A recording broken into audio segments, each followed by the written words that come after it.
House over. First one was in the house over, kind of looked like Athens.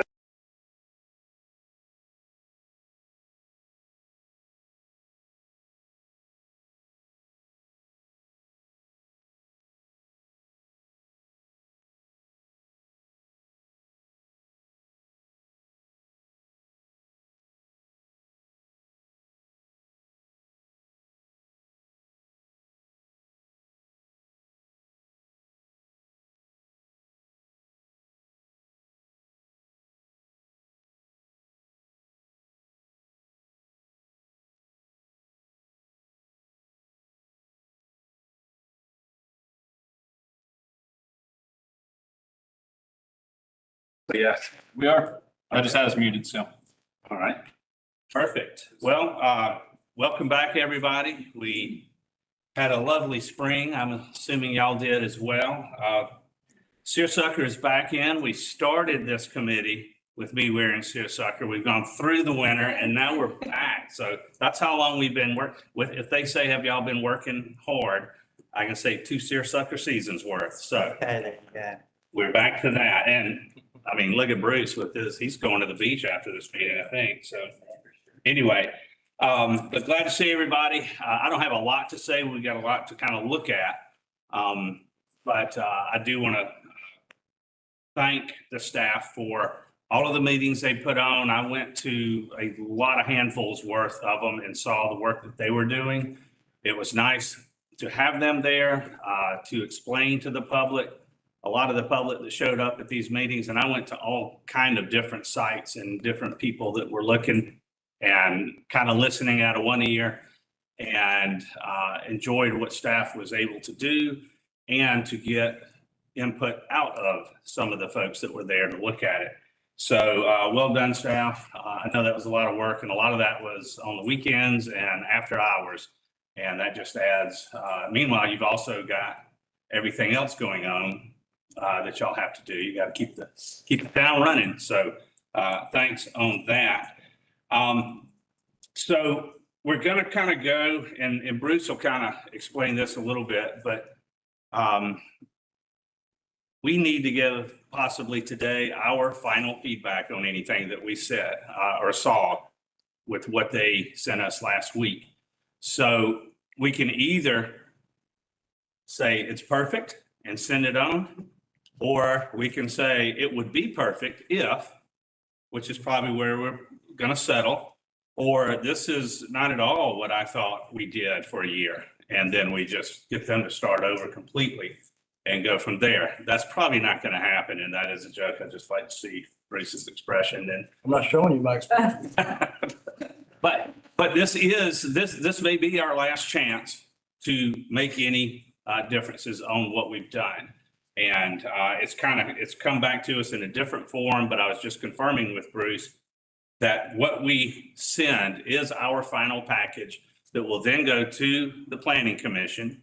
The Planning Commission will look at it. They'll have at least 2 opportunities, one to just sort of review lightly, and then one where they will go over it and possibly make their own changes. And then that will change into 2 plans, if I understand right, that or could change it. And if they did make changes, then the Mayor and Commission will see ours and then see what the Planning Commission did. And then Mayor and Commission will get it finally, and they will make all of the final changes and vote on that. And that will be, it'll go to the Planning Commission if all goes well here, and we only have 1, maybe 2 meetings, but if we get it done fairly right away, Planning Commission might get it in August. Is that what we're thinking? And then Mayor and Commission should get it September, October cycle. Yeah, so it'll hit the fall. And so that's kind of what we're looking at right now. Any questions before we get everything rolling? All right, perfect. Well, I'm going to let staff take it from here. Cool. For the Thank you. moment. And before we lose track of the fact that you guys put in a year's worth of work, I want to, on behalf of staff, we want to thank all of you present and all of the folks who couldn't make it today for the time and the commitment for an ad hoc committee like this, who's put together with folks that just were approached by the mayor and said, yeah, I'll give it a shot, without having sort of a set date and time when we were finishing, that's a huge commitment. And we respect that. We're appreciative of that. And we certainly honor that. And we've been explaining to everybody who will listen that this isn't staff's report. This is something that has come through a group of residents that are invested and have invested in understanding this and have pushed on it. And that we've had really meaningful discussions where not everybody was in agreement. And so we've been trying to be even-handed about this process so that it doesn't look like it's just some rubber stamp of something that was done by somebody in a back room. We really have kind of pulled at the taffy and made sure it made sense and that it looked right. So that's what April was. April was a proving ground of the work that this group has done. And I think we all agree from a staff standpoint, and hopefully those of you that participated saw this too. The format of those meetings was telling folks what has come out of this, but then stopping talking and listening and just saying, what questions do you have? As simply as that. We had a 2-word survey. What do you like and what don't you like? And we really meant that. Like, tell us those things. And if there's something about this that doesn't add up, which happens, if we're too close to something for too long, we might miss something. And so we were prepared to hear those types of things. And coming out of April, after 12 meetings, the 10 planned with 2 that were requested in addition, right? Is that 12?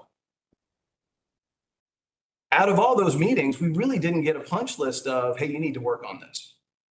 I think there was really good discussion and we didn't want to leave people with blank stares. And I don't think we did, but I think people understood this is a step in a larger process.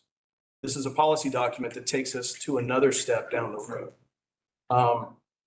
We had some critical comment coming from it, but it wasn't something that would necessarily change a future land use map. It was something that might change the zoning code. Or it was something that may involve taxation policy or bus routes or, all the other things that a government does. How are we going to get affordable housing, right? That kept coming up. It's a great conversation to have. Future land use map helps us start in a direction, but it's not a solution. It can lead us to multiple solutions, but it's a step.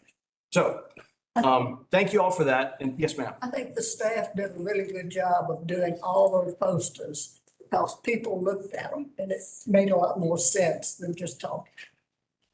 Thank you for that. And we were making adjustments after those first couple of meetings to make sure that those posters could get a little better from the first conversations we had. And so we were tweaking them a little bit. But yeah, they seemed effective and they will be attachments to this report. So what we wanted today to be about was to talk about the work that you've already done and how it fits into this draft report. Just about everybody in the community expects something to read out of this. As much as we want to steer them to a website that's interactive, they want something to read. And that makes perfect sense. So this was meant to be a 17-page executive summary of the work. And there shouldn't be a word in here that's new.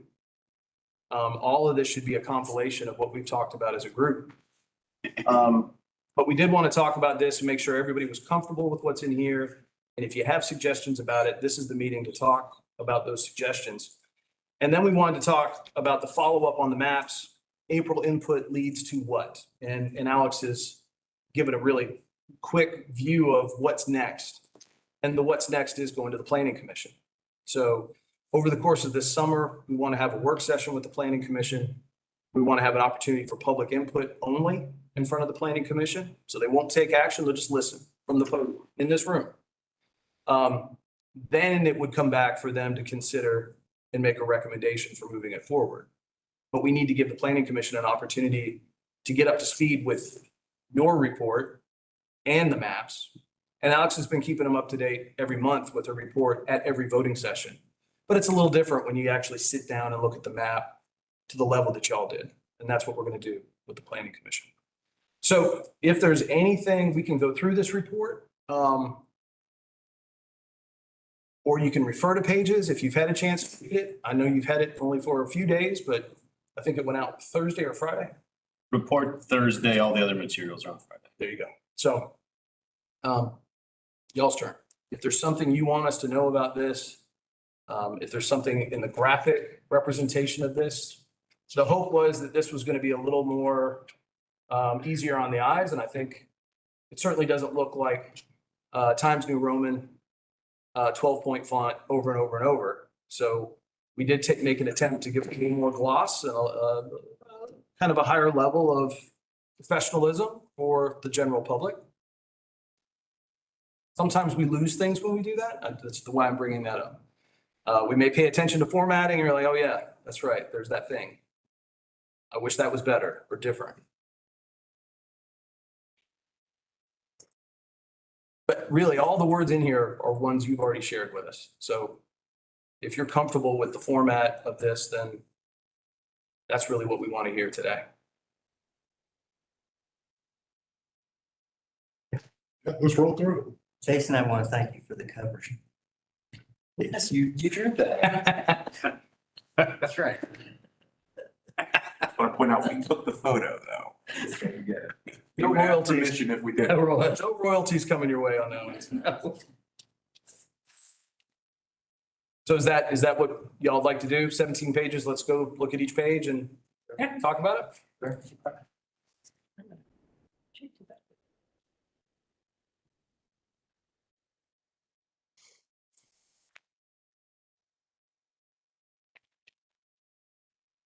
Speaking of royalties, I can't use that photo.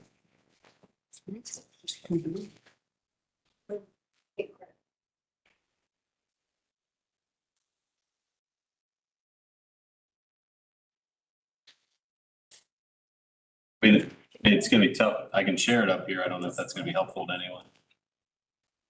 You mean anybody streaming or anybody sitting here looking at the screen? Yes. Okay. All right, well, how many of y'all have printed copies? 2, 3 of you? Good on you. All right. Yeah, that's why I put the outline on here. I mean, I'm happy to put it up here. I don't think we're all gonna read 17 pages at once, but gladly drag it over.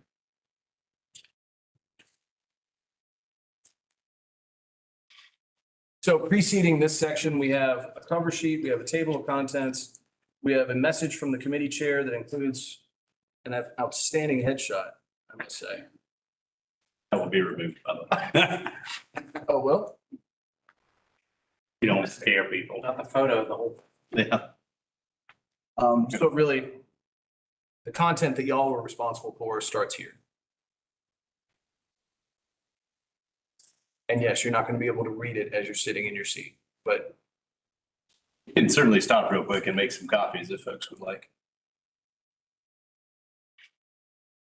Well, do we want to just at least, like, maybe each section, you just give a quick, here's what it's doing, here's the intent. I don't think we need to be reading every word of it, because particularly we're trying to hit the big stuff. And Maxine's not here. We'll get through that because she'll find that and in there. So she can just send that in to us. And I'm friendly picking on her because she does see every word as an educator. But I don't think there was anything particular on this particular page that I remember.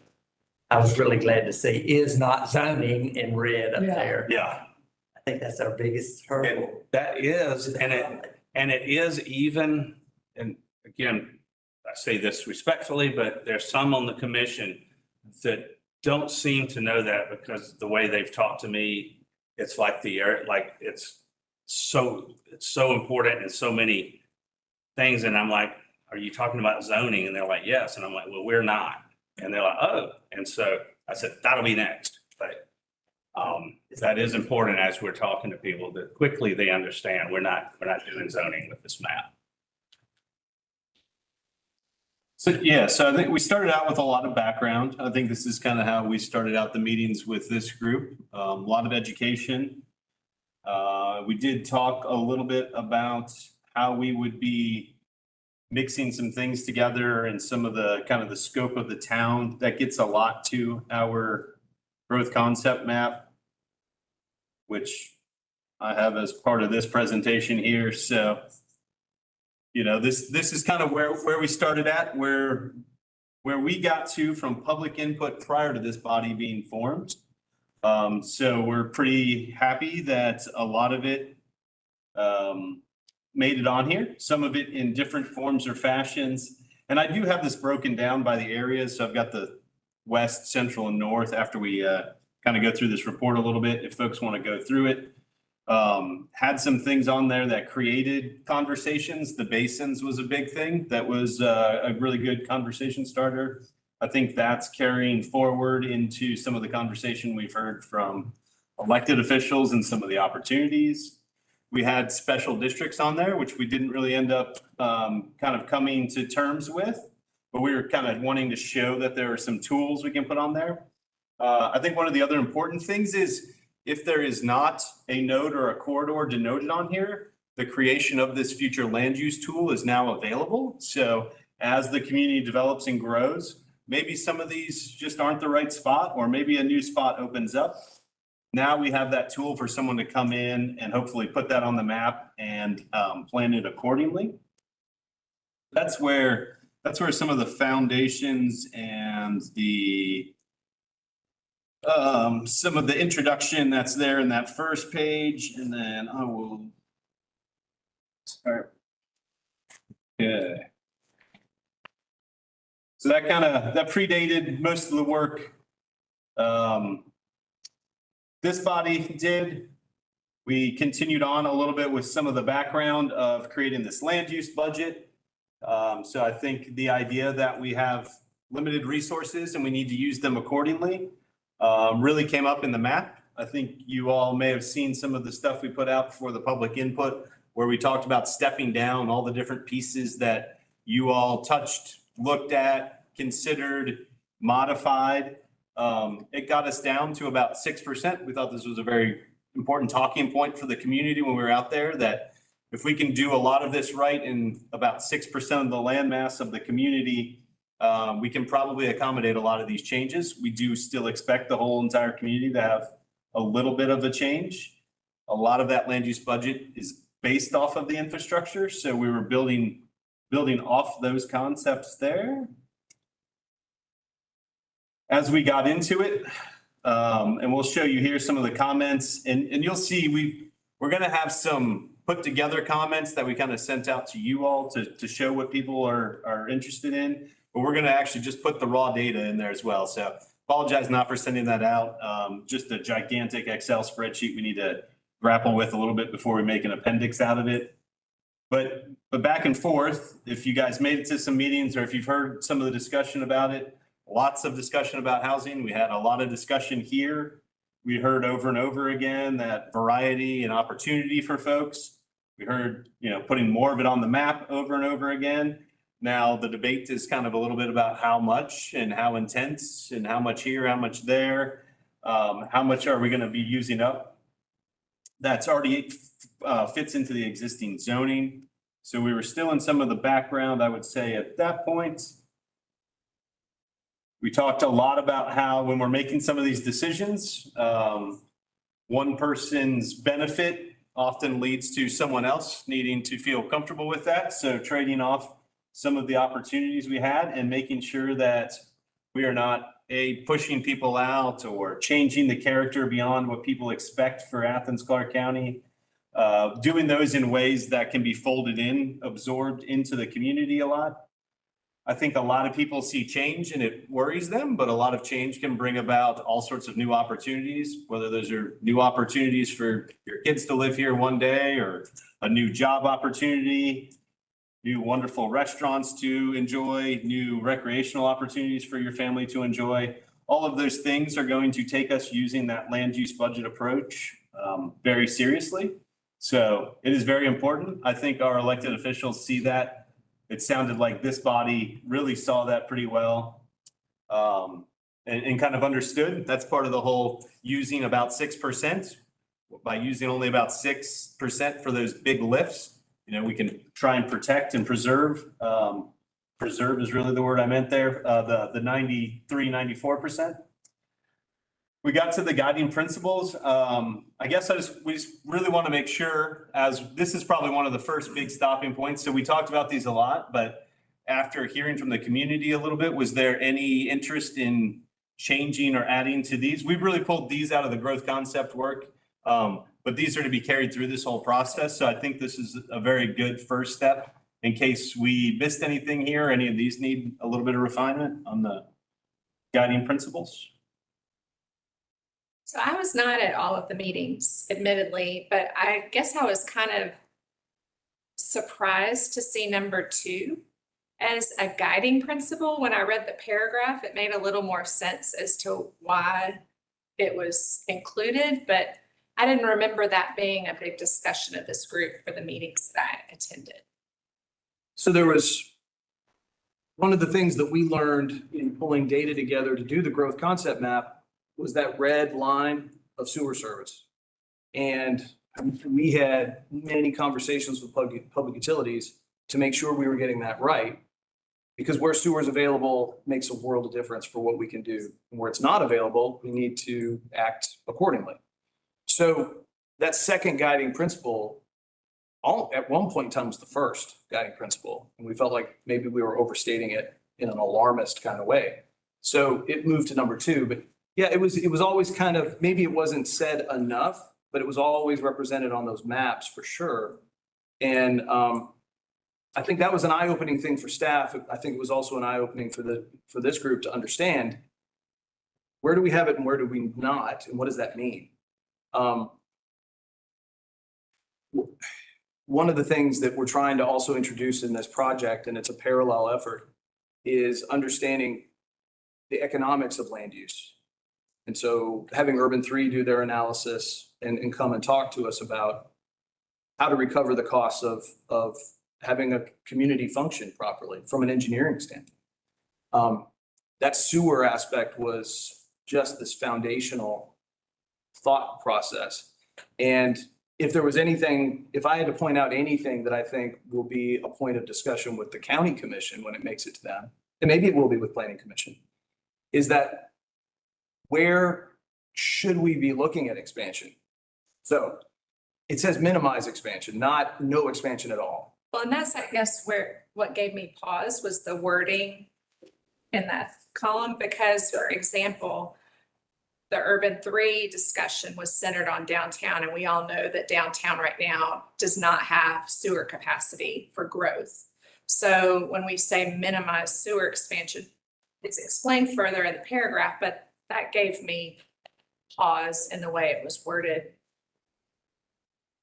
Because my understanding is we want to maximize growth in downtown, which means the sewer line needs to be expanded. I mean, we can't even complete Yeah, I see what you're saying. the NOTA. Expanding capacity versus expanding the network. And so what we were really getting at here was don't grow the network, but work with the capacity and the infrastructure in the areas that are already served. I guess I would say that's maybe massaging the word. Okay. Because I don't know. That was my perspective, one of many. Well, I think the IGA that got approved this week does that, because now Core Spaces has to do that $2.5 million upgrade. So, But not everybody who comes to one of these meetings might know that, so. yeah, Yeah, I think really the network versus the capacity. So what you're saying is expand the capacity of the existing ones we have. What we were really meaning was the network here, but we can make that definitely clear. That's a good point, and that is one of the top things among critics out there, or that come to me and they're like, what are you gonna do? We don't even, we know sewer. And I use that when they say the areas on the fringes of Clarke County, and they're like, gosh, you're not even developing that. And I'm like, doesn't have sewer. So that's like $1 gazillion away from us right now. So that's why we're not even trying to save the trees. We just can't get to them right now, laughingly. But the other thing is, and that's the one that is the one that hits, I think, the most, is downtown, different parts of town that either don't have the capacity, like you said, or it's not keeping up properly. So that, I think that would be good. And I will say, while we're looking at this, and again, it's not criticizing the commission, but they have so much on their plate. We cannot assume they understand anything. And that sounds harsh, but we need to make sure that we look at this as if somebody really doesn't know, because we have been doing this for a year. Y'all do that as your career. They don't. So it comes through all these channels, gets to them, and that's the kind of thing that could throw them off. And when the final voting group of the mayor and commission gets thrown off, it gets thrown way off, like way, way off. So speak like that and let them know. I think to that point, the service delivery plan, which I understand is the sewer priorities, I don't think they could ignore what's in this future land use map, because those are going to almost be running parallel. And I think that's the idea, because you need to plan these things together. So they're going to be looking at the future land use map that's in there in order to plan for the future of that sewer. And we've definitely been working with not just public utility staff, but also their engineering consultants since 2023 on the service delivery plan and population projections and growth modeling. And so you're right, it's parallel. And they're very much behind with what we're doing right now to make sure that we're all pulling in the right direction.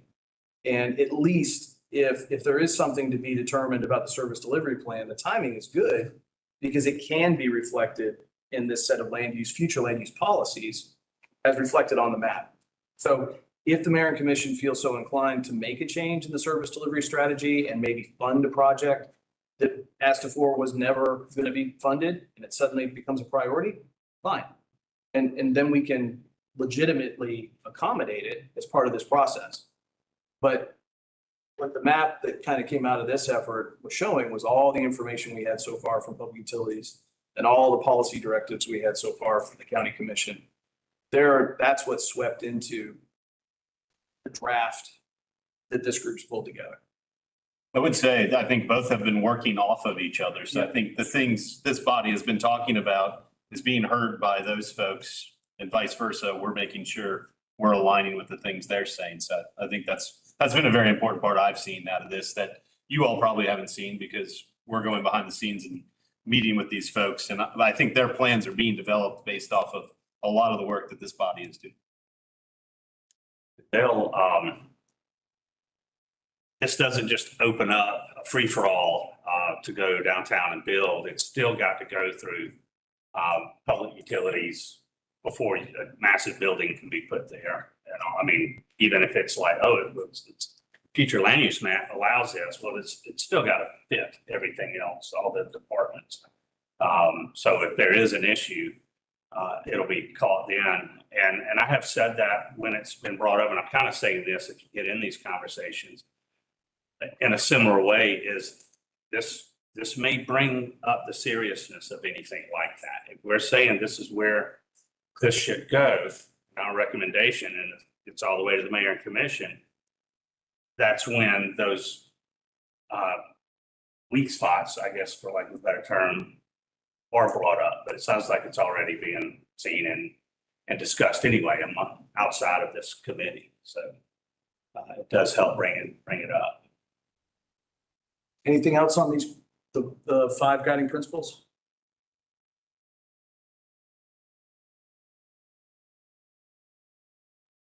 And thank you, Alice. I mean, that kind of reading, if it doesn't quite fit, then that's something we should be adjusting now so that the messaging is clear. Sure.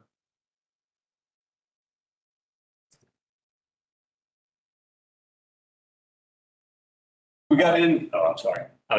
I like the little cheat sheet as well of just the points.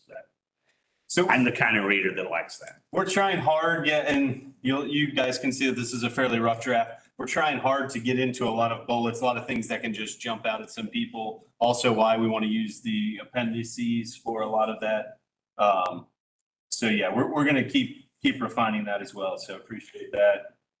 Part of our methodology is going back through and discussing, again, a little bit back to where we built off of, how we put some of that work together, the public input If you all didn't have the opportunity back in the fall of 23 and spring of 24, right before this body was formed, had some unique opportunities at them. We were had this kind of icebreaker exercise to get people thinking and using representative items a little bit more so they could think about without just saying, oh, you know, the house goes here and the business goes there. So really trying to pull people out of the very strict zoning idea and get them thinking about patterns and how things go together. So I think that had a lot of positive influence.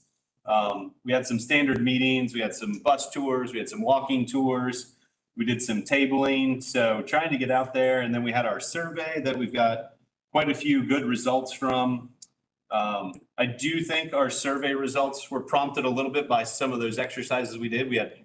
I do think people care a lot about green space and trees, but one of those exercises really made people think about that. And I feel like we got comments from that. And then from our walking tours, we got a lot of comments about the streetscape and the built environment and the safety. So we got some different feedback, I think, than we typically do, just asking some basic zoning questions. We will have all of that portrayed in the appendices as we go through. We've got our sideways growth concept map that needs a little bit of help here.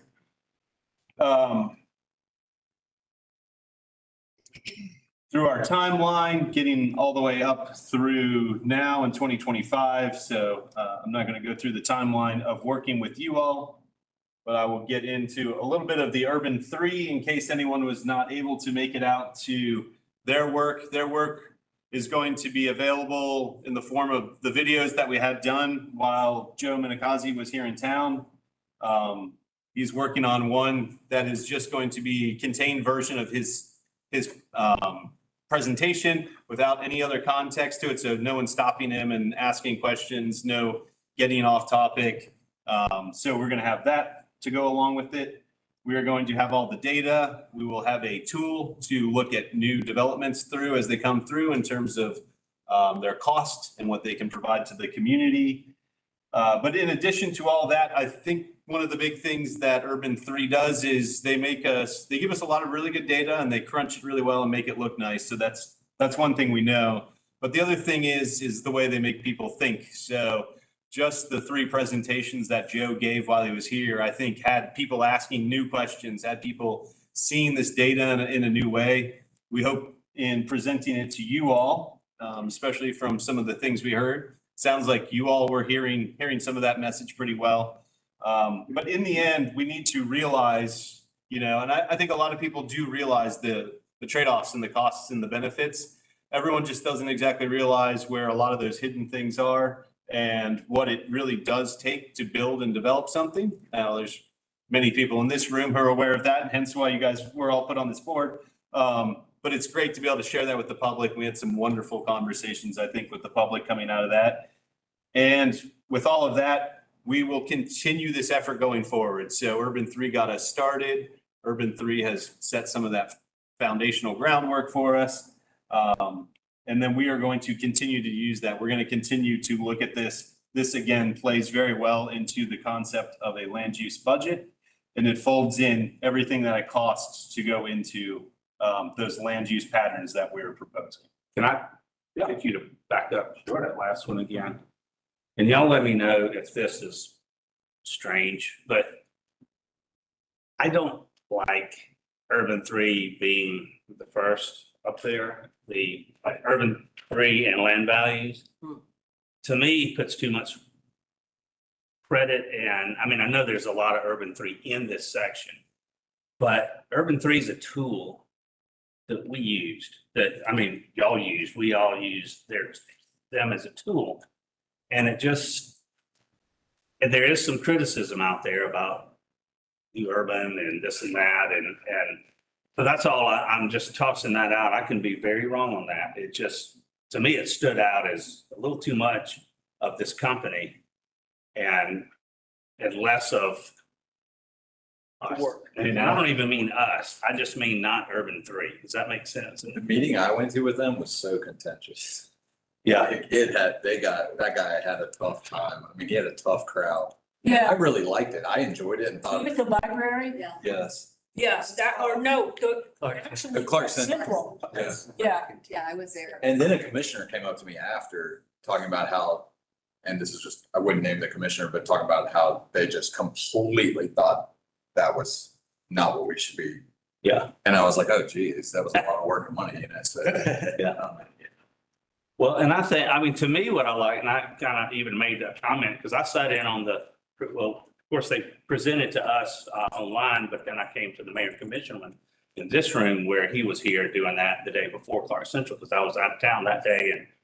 And I love the graphs. I love grabbing the information and putting it in stuff that my brain can look at and understand and see the future in a sense. Their opinion meant a lot less to me than what they showed us about Athens, if that makes sense. Your opinion means, and y'all's opinion means more than his does. And I'm not criticizing him. He's built a great company and this is cool stuff. So what could we do then to change? I mean, A different title, like a more. yeah, I mean, I'm not even saying change the writing in it. It's just less urban 3. And I'm not saying they shouldn't get some credit. They came up with some pretty cool stuff. No, I think you're coming from a good place, and like you, I was astounded at how agitated the community got over urban 3, because it didn't seem like anything that would agitate. I mean, it didn't agitate me. I was educated after, I mean, I went to all 3, so my feeling is be careful, because it is a very inflammatory, and I have some ideas why, but it's not sort of in future land use. Mhm. Because I know the Clarke Central was just, I was astounded at how, I mean, there's a lot of anger in this community over a lot of stuff. And it came out at that particular urban 3, and people sort of missed the point of why he was here. Yeah. Which I think was a really good reason he was here. We had a really good reason for bringing him into the community, but I think people missed the point. And we don't want him to miss the point of this document Yeah. by being pissed off at having, urban 3 is a big part of it. Maybe just frame it as community and committee values and just reference all of his bullet points. His bullet points are like irrefutable. I mean, the properties that carry the tax digest, you can't argue it. I mean, we may not love those properties, but they carry it. Yeah. Yeah. But all urban 3 did was put it on a graph. Like they didn't use them up. Yeah, they used that was, and I said this, I wrote it to somebody or something, that urban 3 isn't telling us what to do. They've gathered the information and said here. I do wonder that gentleman comes across a little bit as very knowledgeable. I'll put it that way maybe, and it might have felt like, but I've had people directly tell me, urban 3 is telling staff what to do. And I had to say, no, they're not, but that just maybe feels. Here's a question. So could it be that some of the public perception could be that we're trying to drive up the price of real estate in Athens, where there's a good segment of the community that's worried about the affordability. So when you're talking about land values, some people are going to hear, oh, my taxes are going to go up. But maybe there's, a way to phrase it where you say, well, actually, hopefully your taxes will stay the same while these carry more of the burden. I don't know. That's kind I of think it's from being from out of town.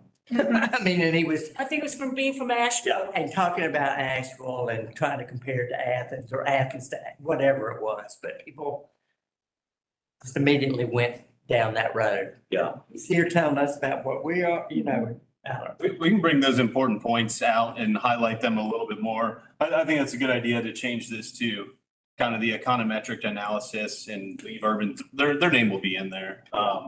But there's also another point to this, and I'm sure you guys hear this, and a big part of this discussion brought about all sorts of conversations and comments from this group, comments you probably all heard out in the public that relate to future land use and a lot of the things around future land use. There was a lot of comments there because there was a public forum and people had the ability to speak. So we are cataloging all those comments and we're trying to make sure that the planning commission, the mayor and commission understand all the comments that this body worked on and the community worked on in regards to future land use. And then we're going to pass along all these other comments as well. So those comments will be in there. They'll probably sort of be in their own section. Some of the survey results we've already broken down, and you'll see that here in on the PowerPoint. So, specifically on the nodes and corridors, specifically on our infrastructure, and we've got some other, and there's a whole heck of a lot of others. So hopefully a lot of that, and hopefully the public will understand, to Joe's point, maybe people understand where the value is and the ways in which we're trying to use the urban 3 analysis. And then there's a bunch of other conversations that go along with just simply looking at that. So I think those are really important distinctions, especially for us from a future land use standpoint. So, titles of sections are tricky, right? Because if you put the wrong words in, it tilts it in one direction, and that's kind of your point. Urban 3 is in the title. What we don't want to say here either is the cost of growth. Because we could say that, and that is kind of what this is talking about. But we also don't want to get wonky and say the fiscal impact of community development patterns. Well, nobody's going to read this section if we call it that, right? So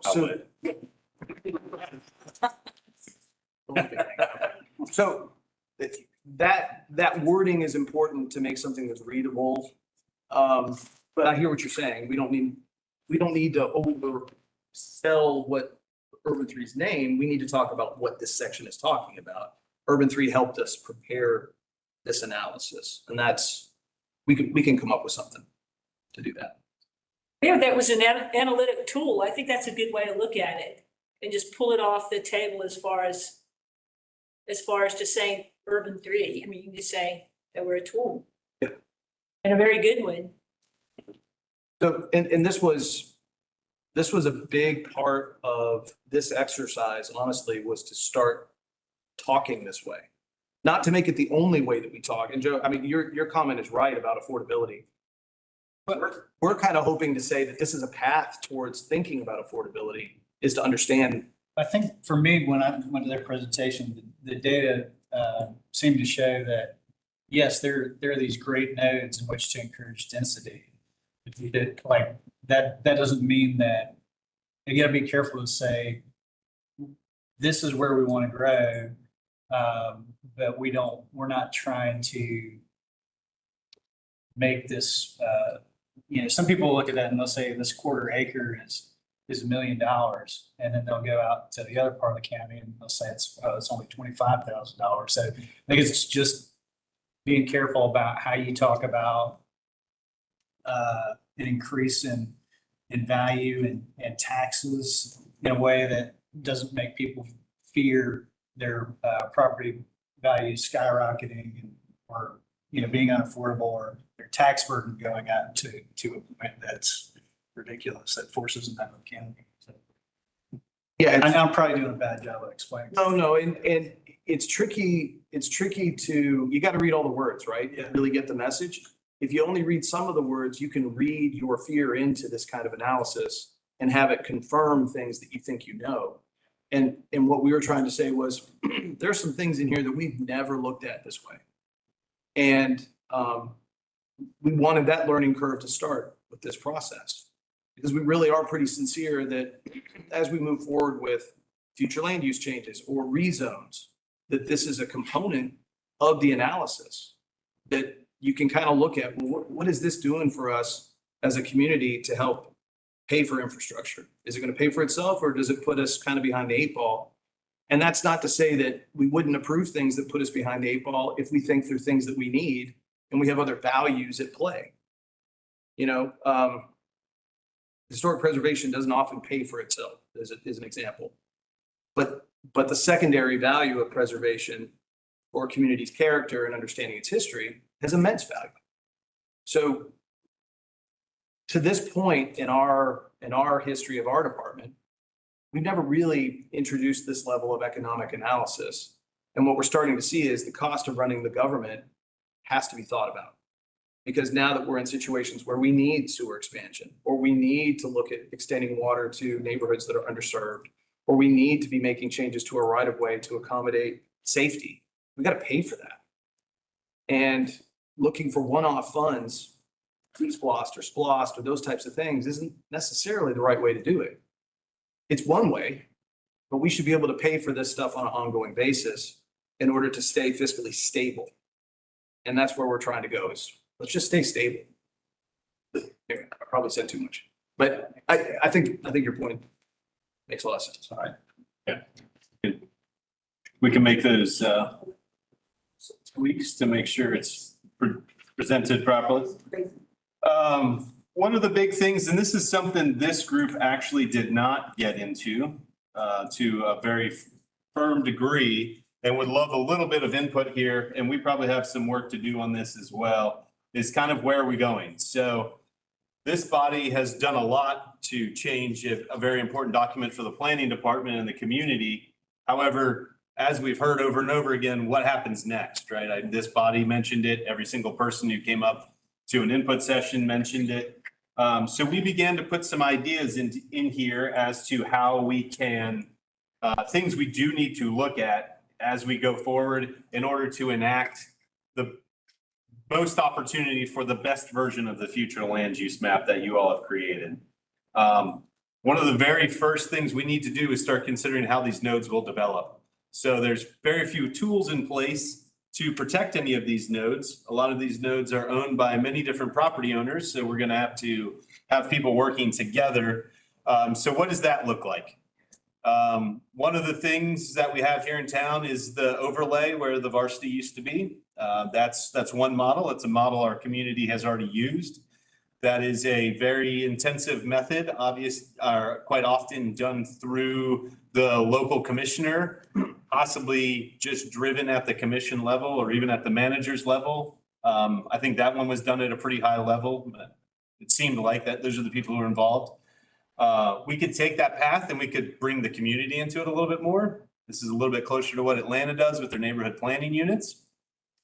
Also has its drawbacks. It takes a lot of time to get citizens involved, but you can bring in a lot more inputs and make sure you're representing the community. Atlanta does staff those neighborhood planning units, so it's minimal staff that go to those meetings, but they do have some ability. They've also raised money. They've been able to put together plans, things like that for it. There's a more generalized overlay tool that we could possibly create for each of the node types and lay it on top. That's much more of like what a historic preservation ordinance is, or our downtown design areas. So we've got a few different areas of downtown that have a little bit different design focus, tools like that. So in terms of the overlay, those are probably some of those ideas we talked about.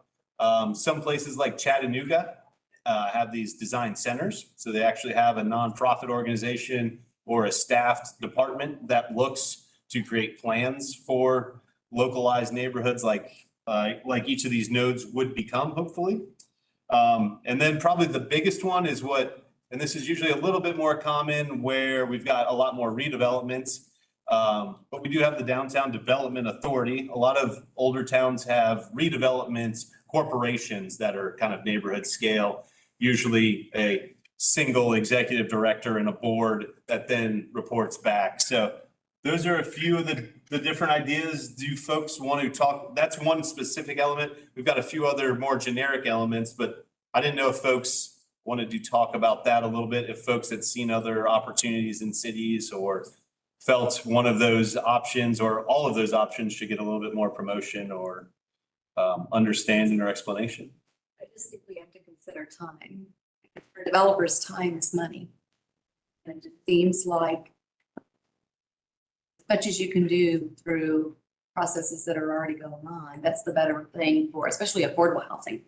When you stretch things out a year plus, that's a lot of time and a lot of money. And so that's my only concern. It's just, I was in Chattanooga last semester. So, and I like that model. It's a good model, but again, when you're talking about affordable housing, they just don't have the luxury.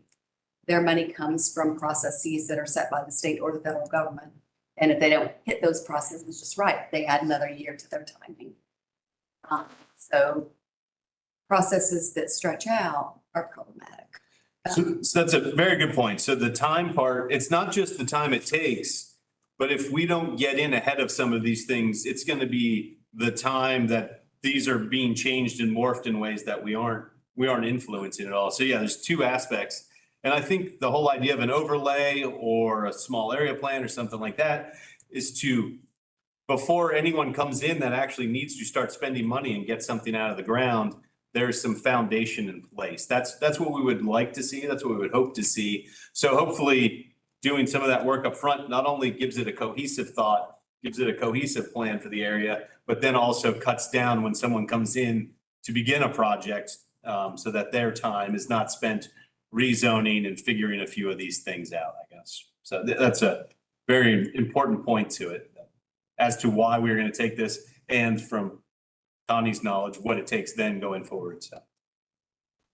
What Connie said, because I couldn't hear anything she said. I'm sorry. I was saying time adds money to affordable housing, well, to any development, but especially affordable housing. Usually affordable housing money, the equity comes from either the state or the federal government. And where I've been, we've tried to align our processes like this with the processes of the financiers that we're going to be getting money from. And so anything that adds time to our process adds a lot of money, because if we miss here, it's October and January in Georgia. If we miss that opportunity, we're waiting another year, and a lot can change in the market in the course of a year. So I get zoning, and I know that zoning is different than the future land use map, but as much as we can do to avoid a future land use map change when a rezoning has to go through, that's the best opportunity. And we've, oftentimes had either expedited processes for affordable housing development, again, to try to get them lined up for the money that the state or the federal government has coming down the pike. But in any case, just trying not to stretch out the time. To that point, I think Mark was saying this, maybe I'll say it a different twist on it.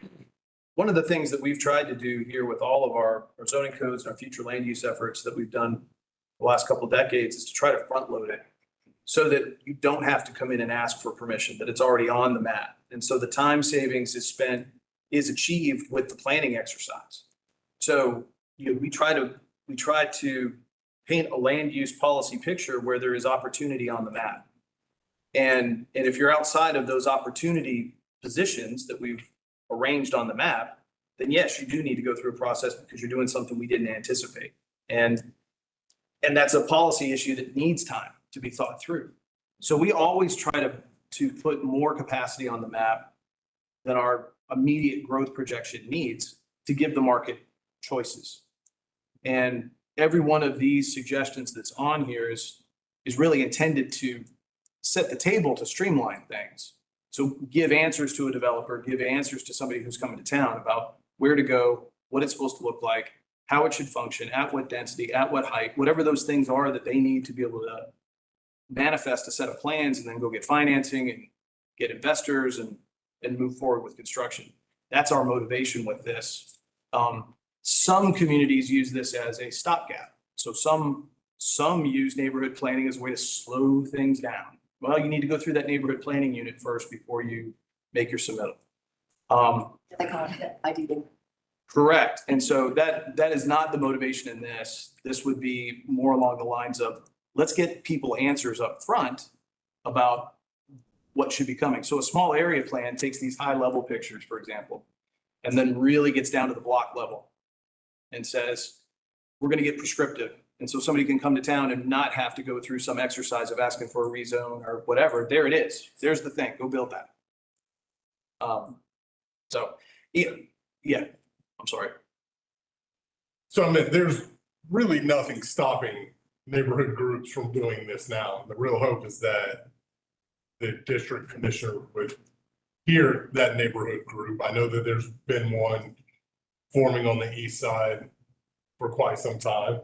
And the hope would be that the district commissioner would be involved in whatever that group is saying or trying to put together. And then they could take that through a formal process to which the public could then comment on, correct? That's this process. And that's what we're doing right now I'm saying with the small neighborhood groups. with, well, Like the overlay? Yeah. For the overlay. to go to a neighborhood group and develop an overlay, yes. But But there's some that are already in conversation with commissioners about they want to see, and I think that's what you're referencing. Like, yeah, they could be neighborhood initiated. It's not always that way. It could be planning department going out, starting something, blessing of commissioners. And it could also be something that comes up organically from neighborhood associations and things like that, right? And there's definitely that effort with Gaines School Road right now to talk about revisiting how that road functions and what it should look like for the future and how to amend the overlay that's already on it, because we have an overlay there now. So, you know, that's one of those organic efforts. And then Transportation and Public Works is looking at Hawthorne right now. They're starting a project. And what they're looking to do is get input, not just on what happens from curb to curb, but what happens with the land use on either side. And so there's likely to be kind of an overlay discussion for Hawthorne that comes out of that. And that was ACC initiated with sponsorship with the commissioners involved. So there's a bunch of different ways to get there. But one of the reasons why we're going through this exercise is we were starting to trend in a way where people were feeling like they had to come and ask for a rezone to do anything. I got to change the zoning to be able to build anything. And that's not a healthy place to be. If you're, to Connie's point, if you're trying to have growth, you need to put your expectations on a map. You need to put your expectations in a code book. You need to get those represented so a developer doesn't have to come in and ask for special treatment unless it really is special, unless this really is something we've never thought about or haven't thought about it in that location. But what we try to do is get it on there so somebody can come in and just work with staff to pull the permits, because the community's already said, we're cool with buildings of that height, and we're fine with housing in this location, and we're fine with mixed use along this corridor. And so that's what this exercise is attempting to do, is to set the table so the developer knows. They can pick up the map and say, well, I can do this here, and code will let me do it. And I'm just working with somebody like David, pulling the plans together and coming and getting the permits and going to work, which takes its own amount of time. Right? I mean, just realistically, that's not an over the night thing. So if you can front load that process to put the community's expectations about growth in a policy document like a map like this, we're one step ahead of the game. That's where we want to be. To your point, the Atlanta model, the neighborhood, small area planning, it's more of a concerted effort to build, much like what our neighborhood leaders initiative is here in Athens right now, beyond where that is now. So East Side has sort of what's going on there right now, but it's a more constructed effort. And then in theory, there would be a dedicated planner, and I use heavy quotations around that phrase, that meets with them, that works with them, that area is their focus, and that is what they are working on. That's the Atlanta model. Whether we go with that or not, that's sort of what we're asking to some extent, but less organic, like what Gaines School and the East Athens folks are doing right now, and more towards that more structured version of it. So just full disclosure, I mean, of all the content in this report, these 2 pages, which I guess are 15 and 16, are new. I mean, the page is bigger. And this is not something this group's talked about. So these are tools for taking another step. I think that's where we were coming from with putting this in, is what literally, where are we going? What could happen next? These are possibilities. I put the question to y'all. If this is content you think needs to be sort of fleshed out and done in a different forum, fine, but we can do that. If you want to leave it in, that's great too. It's just introducing ideas. But I think we have to recognize this is not something we've talked about with you before today.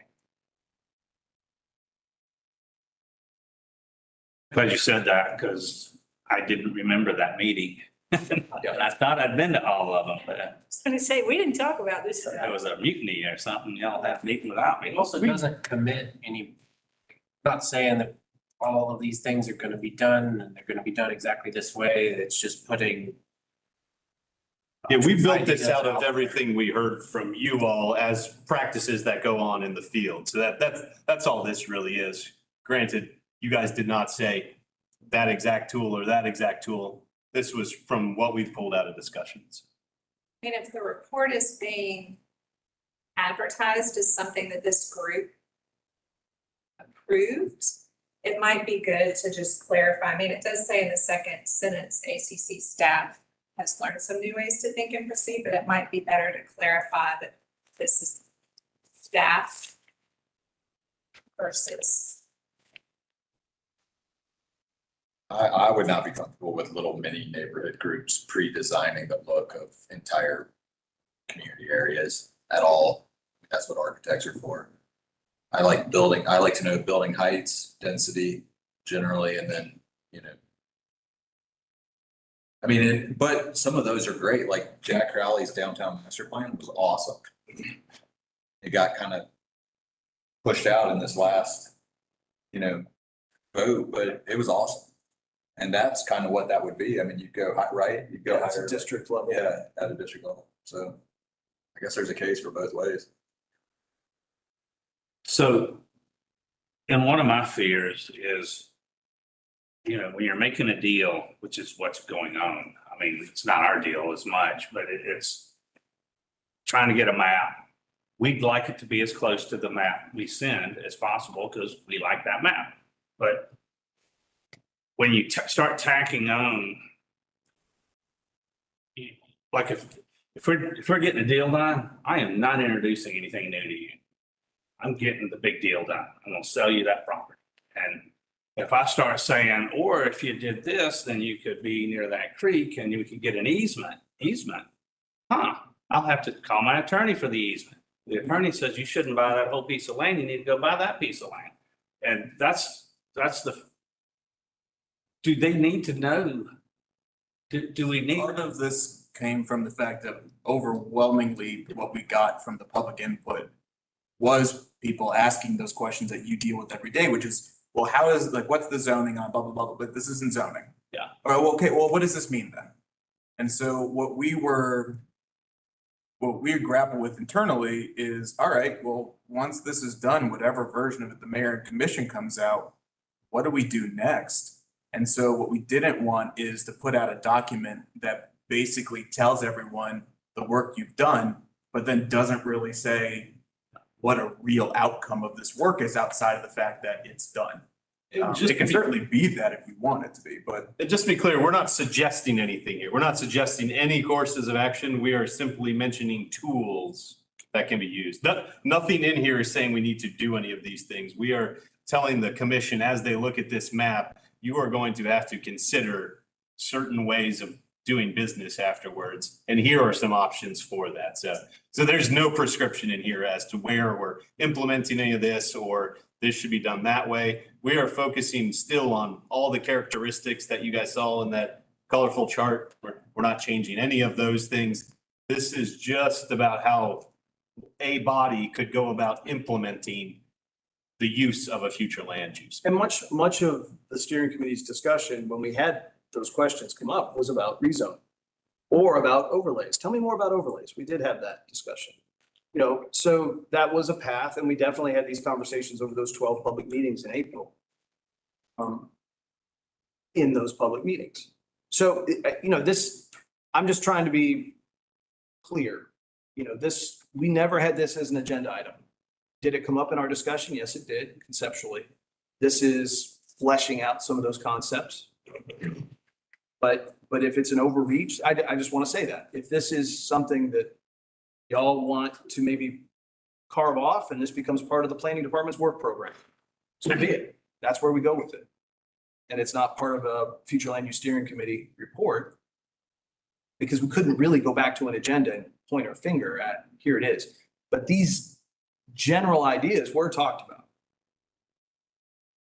And very often the questions we got from the public, well, how do you do this? Yeah, how does this work? How do you actually get this into place? So, But I will say, please don't feel like people are jumping on you, because at every meeting that I went to, and I went to everyone except for maybe two, that was the biggest thing. There was this misconception in the community about this being zoning.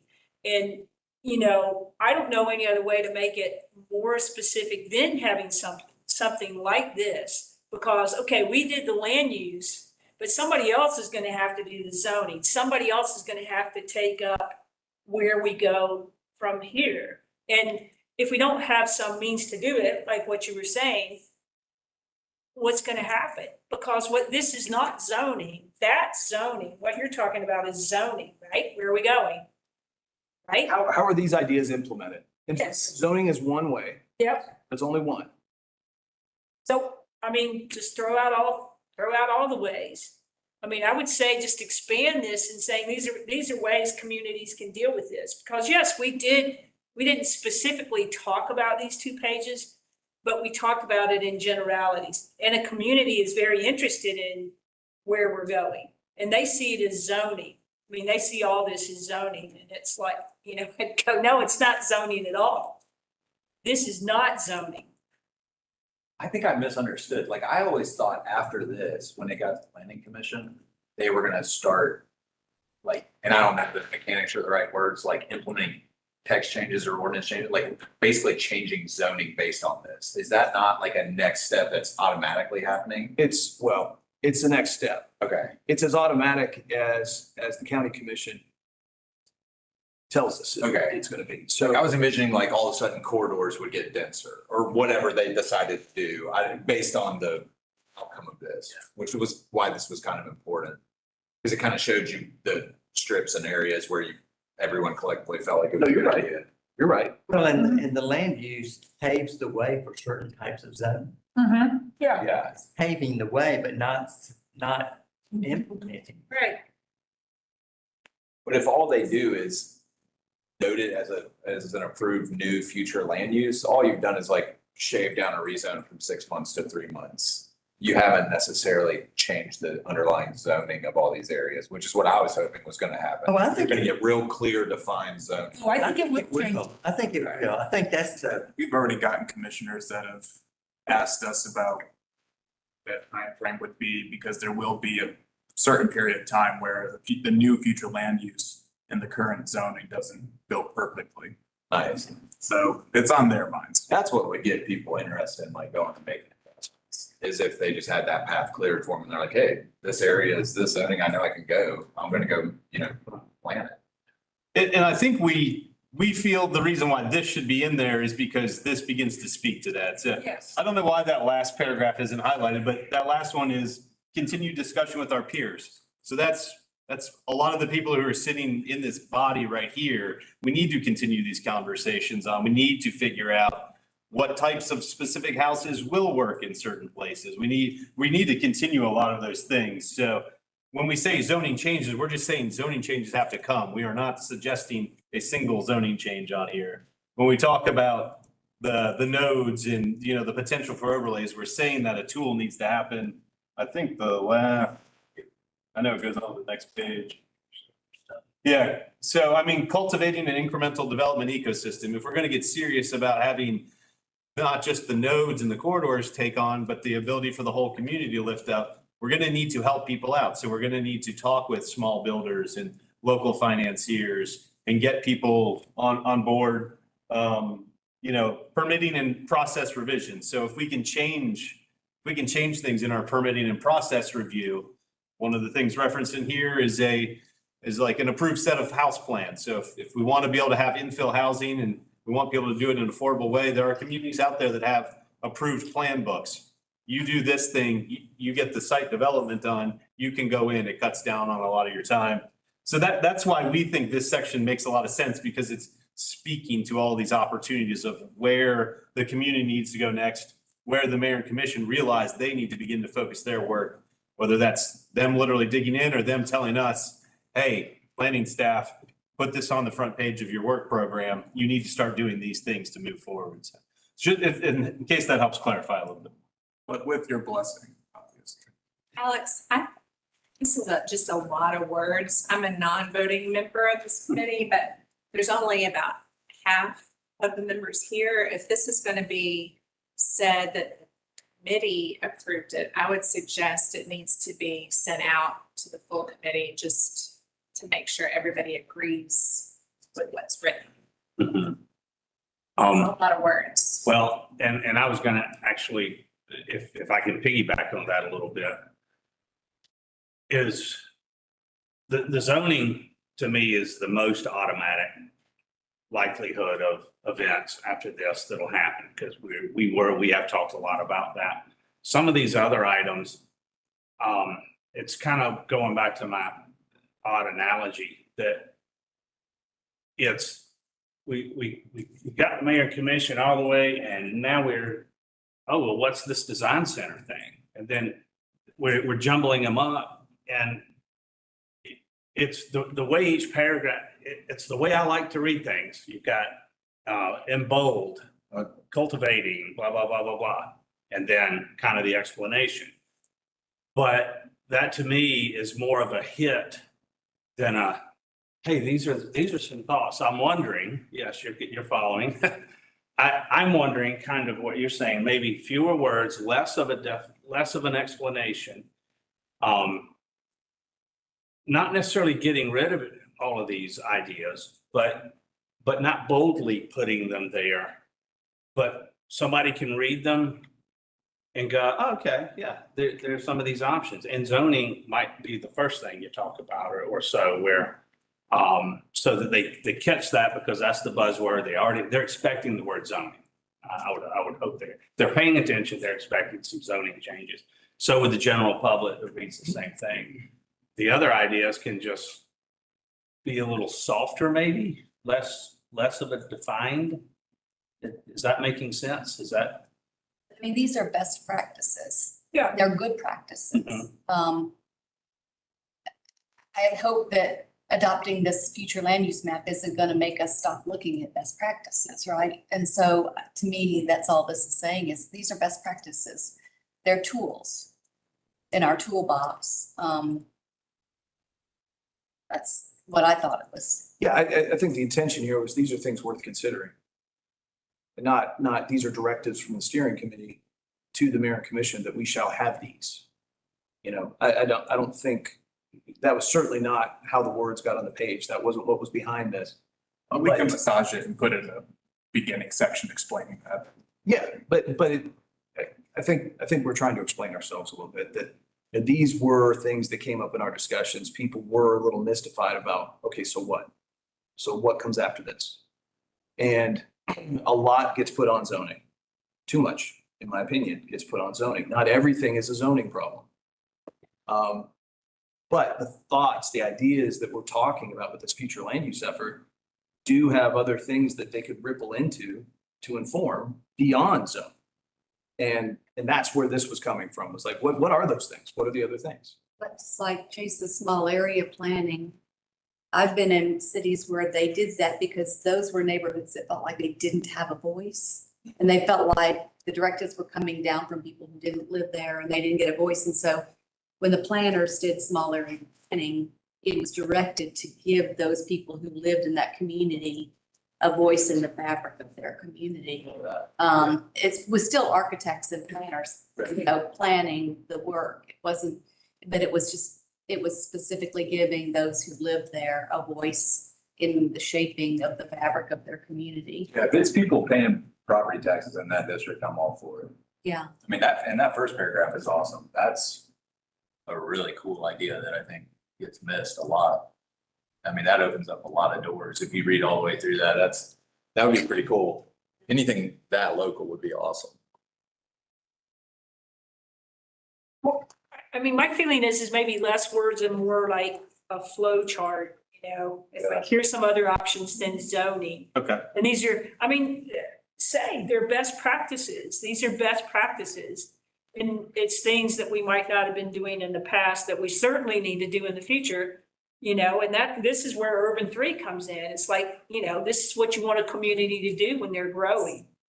You want to just be like, whatever you want to do. Okay, yeah, I think we hear you guys pretty No, clearly there's about. nothing wrong with it. It's just very, very wordy and maybe not clear.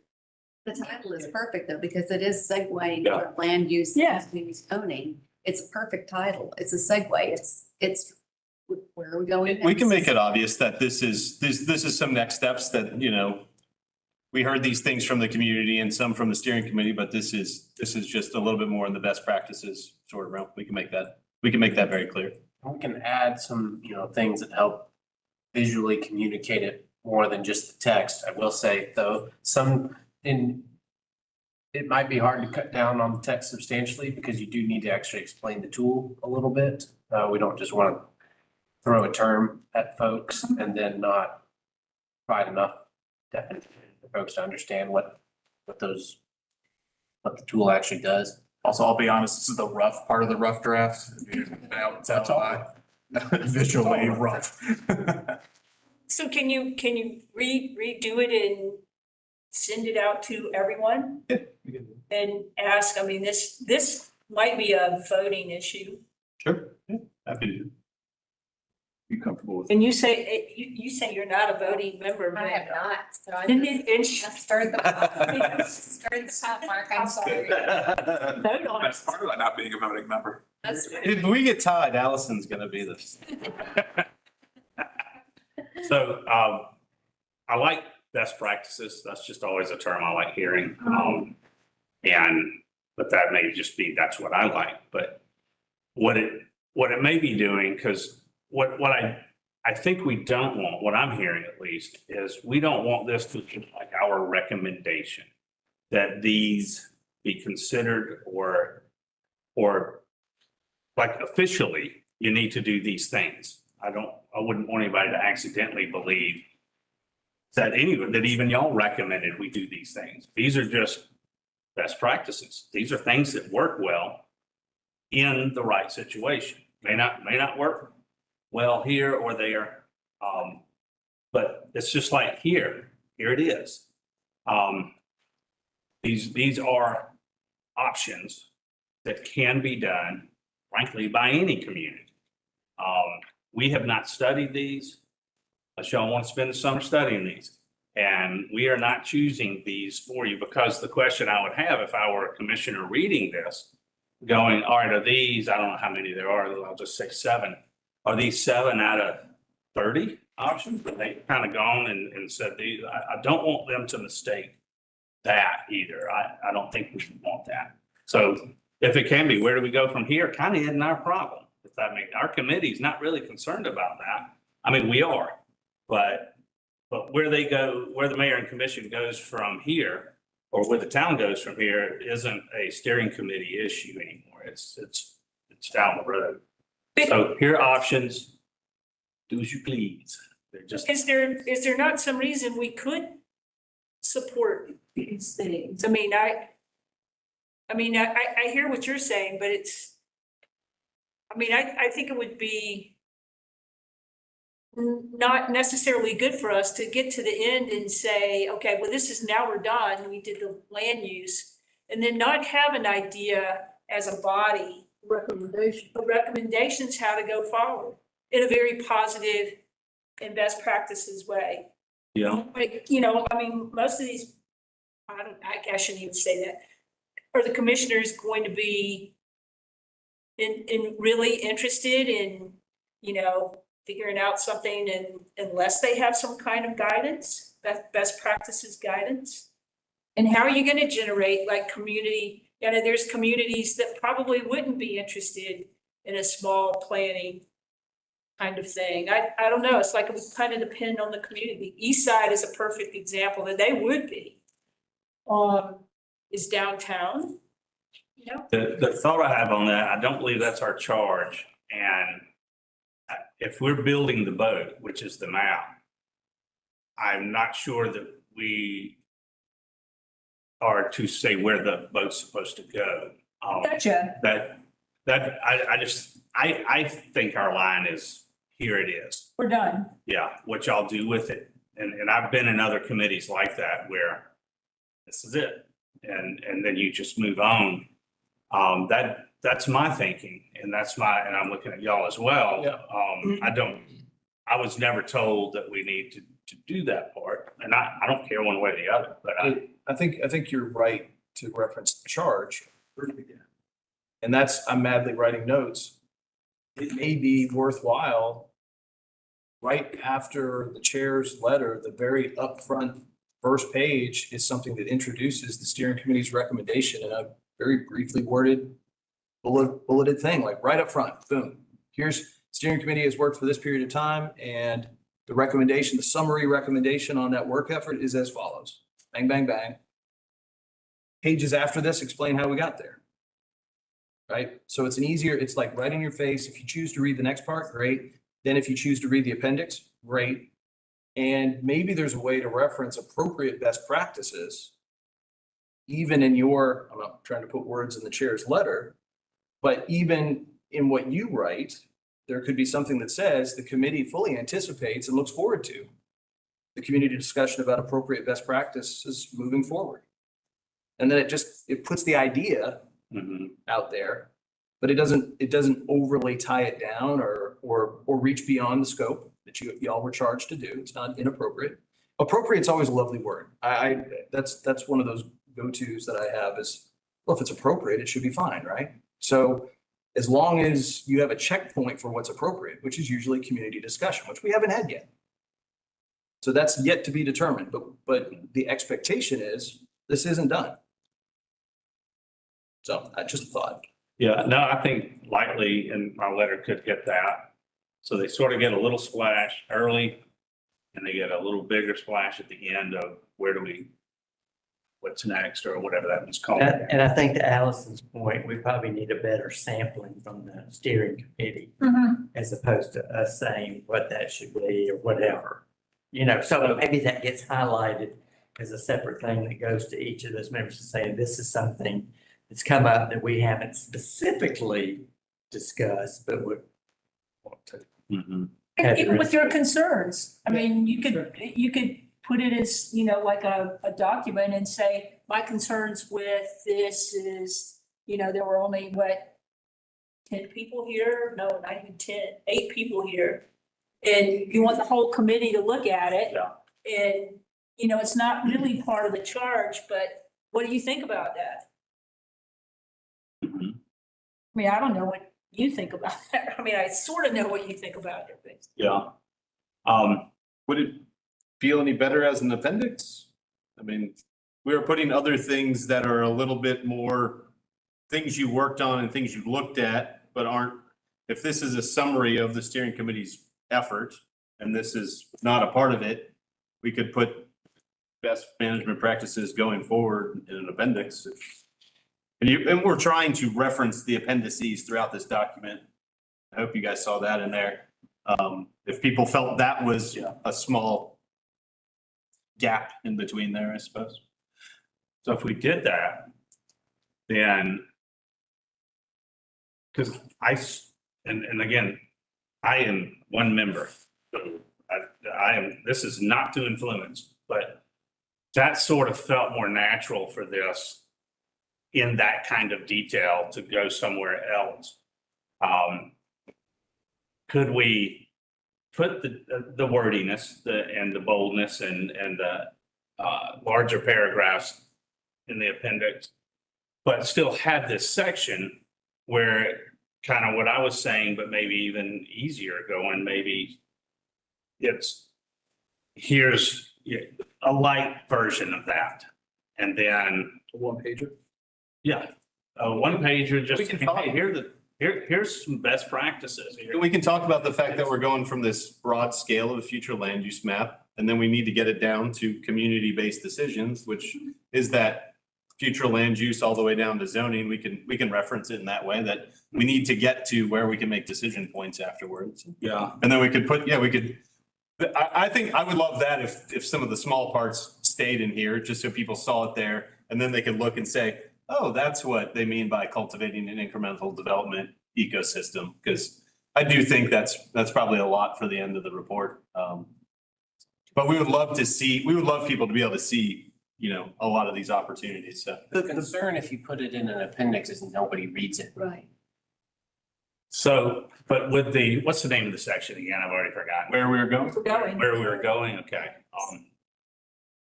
We still do that section.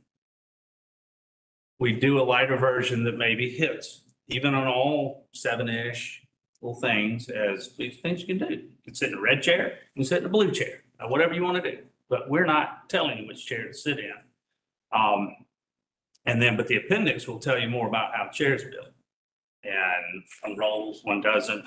Sorry, I keep looking at you, but you had so many good points. I'll look somewhere else now, but I said, well, like, that's the thought. I don't know if that's correct. What are you thinking?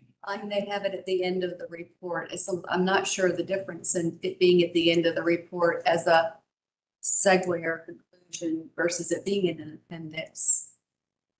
Because I think I agree that people don't read appendices oftentimes. And I think these are just really good points to be made to help people start thinking forward.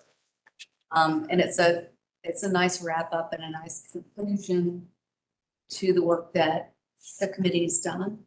But that's just me.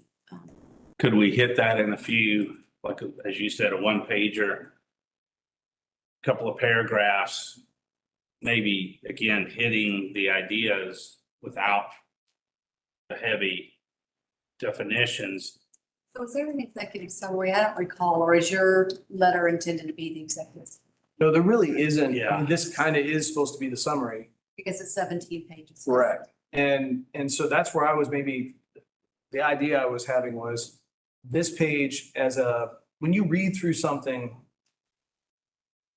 when I read through something, I get to the end, I'm looking for the recommendation. I'm looking for the finish line. I'm looking for, okay, what's the message that we're delivering? Mark would tell you to put that at the front. Well, that's what I was saying too, was if you swing that and put it up front, add a section before the page that says future land use is not zoning, that comes right out. It's right after the letter. It's right before future land use is not zoning. And it says, here's a recap of the steering committee's charge. Here is they met, a single sentence about the timeline in which they met. And the following recommendation has been advanced, and there it is. It's right there. I have called that a preamble. I don't know if it's appropriate or not, but it's just a less than a page preamble that sort of caps what you're seeing even in executive summary. I wouldn't call it an executive summary, and I know where you're going. The preamble idea to me, for some folks, is throwaway. Like, I might read that, I might not. It's like acknowledgements. I always read those things because I want to know where the author is coming from. A lot of people don't. So if it was just an abstract would be great, or if it was the recommendation. Just bang, right there. A lot of people only read the abstract. Right. Well, These aren't recommendations, right? These are just These are just best practices. ideas, good. These aren't, and that's why I'm trying to draw these distinction. This group is making a recommendation. Let's say those things up front. It is this map. It is the wording of these categories. These are the things that the steering committee is recommending. It's not this list. And so if this exists in this current format and it's at the end, to your point, what difference does it make if it's in an appendix or if it's the last section? If you've already made it clear what your recommendation is and it's not referencing these things, it's referencing what you were asked to do, nobody can be confused.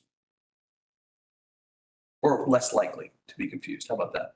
So in my past life as the lobbyist, whenever we had a report, we had the one pager that was like the executive summary. And we had like a 2-pager that had a little more detail. And then we had all the data. Because elected officials have 3 different ways of looking at things. And some do read the appendices. Some of them don't want this much word. And they're going to see this and not read it. But what? Or freak out. That's my fear is they're gonna jam up. And if you read through a report to the end without having seen, oh, here's the recommendation, you're looking for it. You're looking for what did the steering committee say? And so if this is kind of floating at the end, that's why I wanted to be clear that this is stuff we heard. There was nothing nefarious about why this is in there. You've all said it. There's value in having these things presented. How we present it matters. And if we hit right at the top with what the recommendation is, I think we're less likely to generate confusion. I agree. Okay, and we can do that. That's easy. We can. And just send it out. let everybody look at it. As Yeah. a draft. Would we be comfortable, but, right, on the recommendation coming in early, whichever page that lands on? And where are we on this, though? Are we saying leave this in? Or are we saying But streamline it. streamline it to something less defined? Either leave it at that and let them deal with that, or throw the heavy words in the appendix to, You know, Allison, your point. I mean, it can be summarized. And then we can have an appendix section about these best practices. And the way I read best practices, reading through planning journals and other journals is, and this is kind of set up that way. The term that's in bold or the phrase that's in bold is searchable.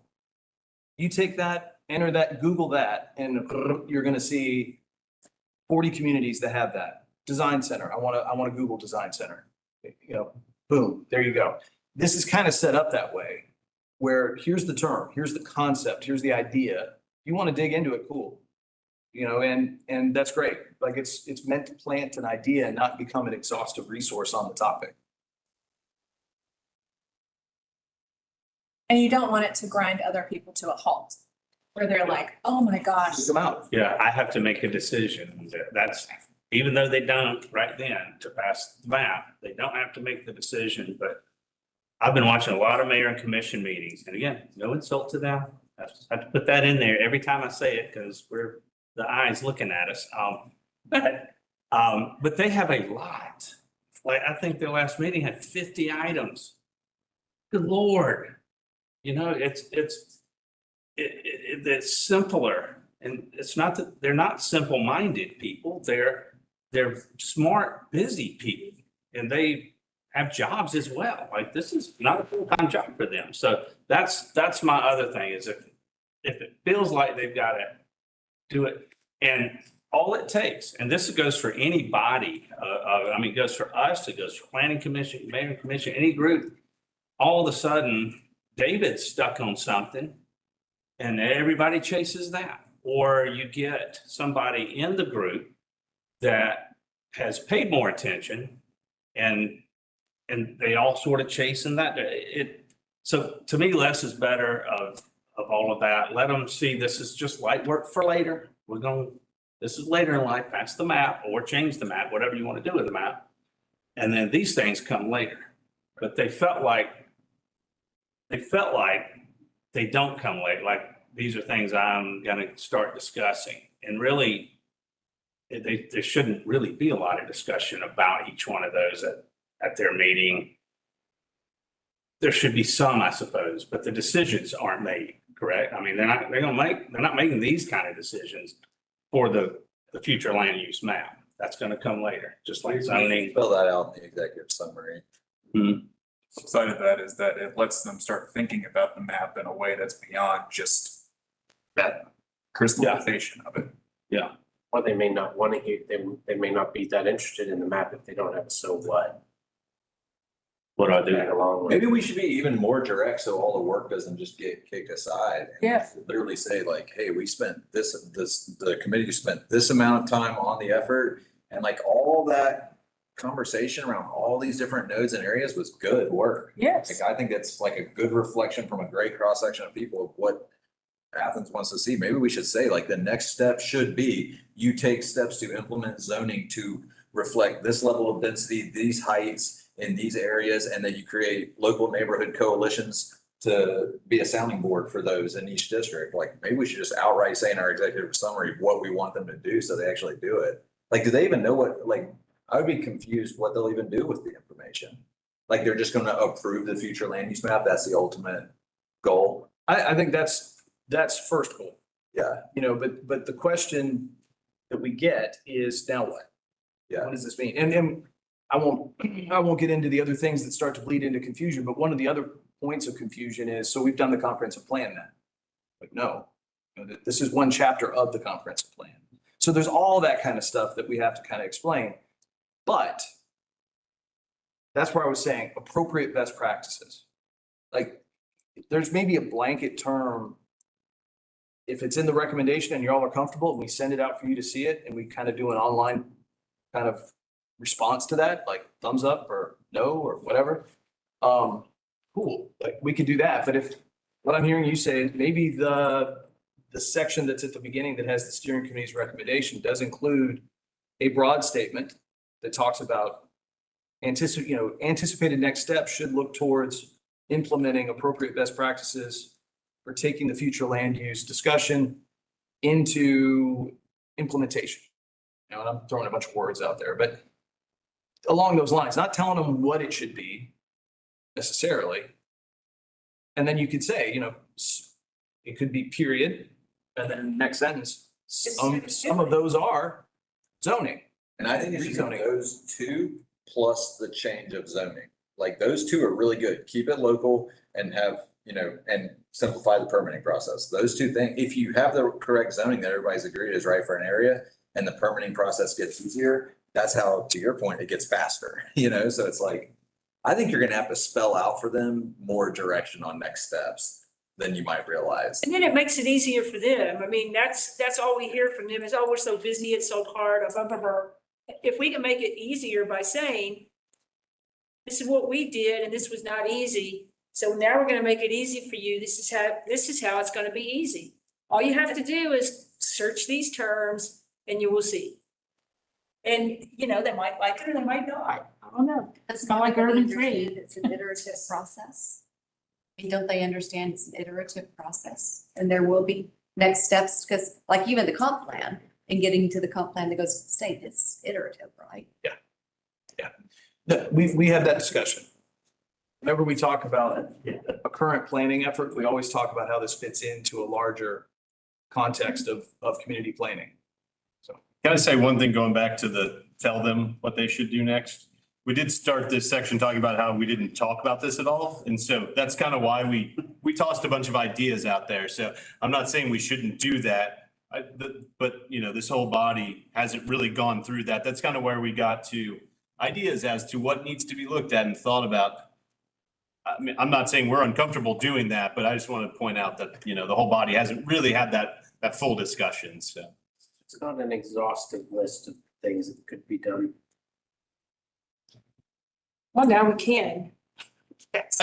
We're listening, so just Yeah. let you know, but just. And I mean, there's 8 of us here, send it out to everybody, let everybody see it. See what they think about it. Definitely will. I mean, this group did talk about rezoning. This group did talk about overlays, for sure. Yes. 2 things. We talked about building heights. Like we did talk about things that go into those things. So we could make those statements kind of bold. And then have a second sentence that comes after it, consideration should also be given to other appropriate best practices. And then. Yeah, other best practices include that Yeah. sort of statement, maybe written E.g. better or da, not. da, da, da, da. Then it's not an exhaustive list. It's not, y'all are hanging your hat on it. Yeah. It's a nod. They don't think, and again, our little take is, no, we don't have to do that, but Yeah. to get to that point, sometimes just more for them to process. But if it's spelled out, this is not, what y'all do up there is not part of what you're doing now. And again, I assume the mayor is also supposed to control the flow of that so that they understand, correct? That, As far as prioritizing, yeah. yeah, That's right. yeah, like, we're not here to, that's not what we're doing. We're doing this part of the map. And it's, to your point about preambles, it's also very common for academic studies to have next steps at the end, opportunities for further research. Yes. That is expected In as the part of, discussion. as part of an assignment. Yes, this is outside of the scope of what we were asked to do, but in the course of answering these questions, we had this parking lot of ideas that we came across. We saw these other things that could come along, and we're trying to advance this topic for other people to jump on and take it the next step. You're absolutely right. That's the structure of most. You always finish. Yeah, you always finish it up with that kind of thing. We did this and this is, Right. I do think it's important, and I'm asking as well, that we don't use "we think" in this part, because we don't think about that. We're not asked to think about that. And I just, process is huge with me, particularly when you're dealing with voting folks above you, is the process sometimes is all you got to be legitimate. And so if we're stepping out, we're not supposed to make a recommendation on this.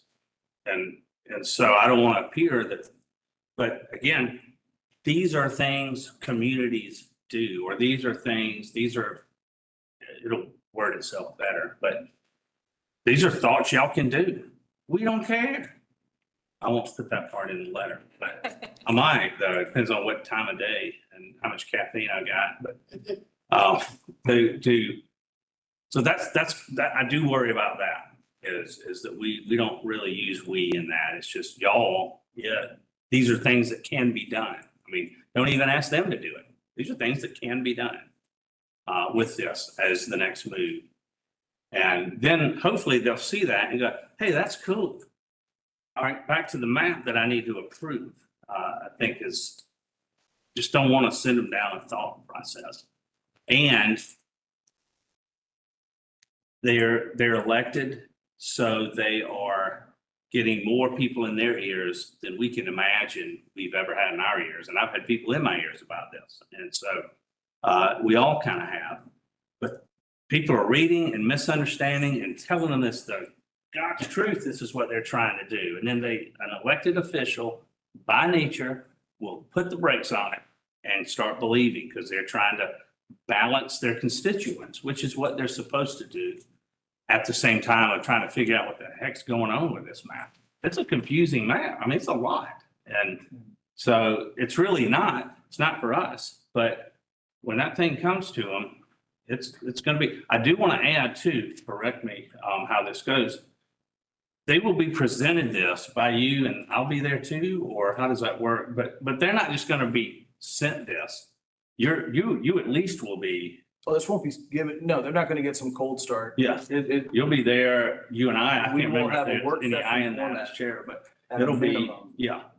So there is that. So we at least have that. So if they go, oh, now which one of these are we supposed to vote on? You're saying neither, none of them. There's no voting on that. That's just thoughts. That's just thoughts you could do. So keep that in mind too, that there is explanation live while they're looking at all of this. Are we good? I always worry about online votes, particularly government online votes. Are we good because of the type of committee we are? This gets sent out about just not necessarily voting yay or nay, but if David sees something, he brings it up and says, this doesn't make sense. Allison or anybody, we give feedback or approval. I could say, looks great to me. Is that good with the committee to do that rather than an absolute vote where we have to, we have to wait because his online votes are slow. It's summertime. I just see that as being something's going to flank us on that and we actually don't get something that looks official. If we ask for a vote, it has to be official, which is hard to do. I would say if we're going to vote, we need to come in here and do it.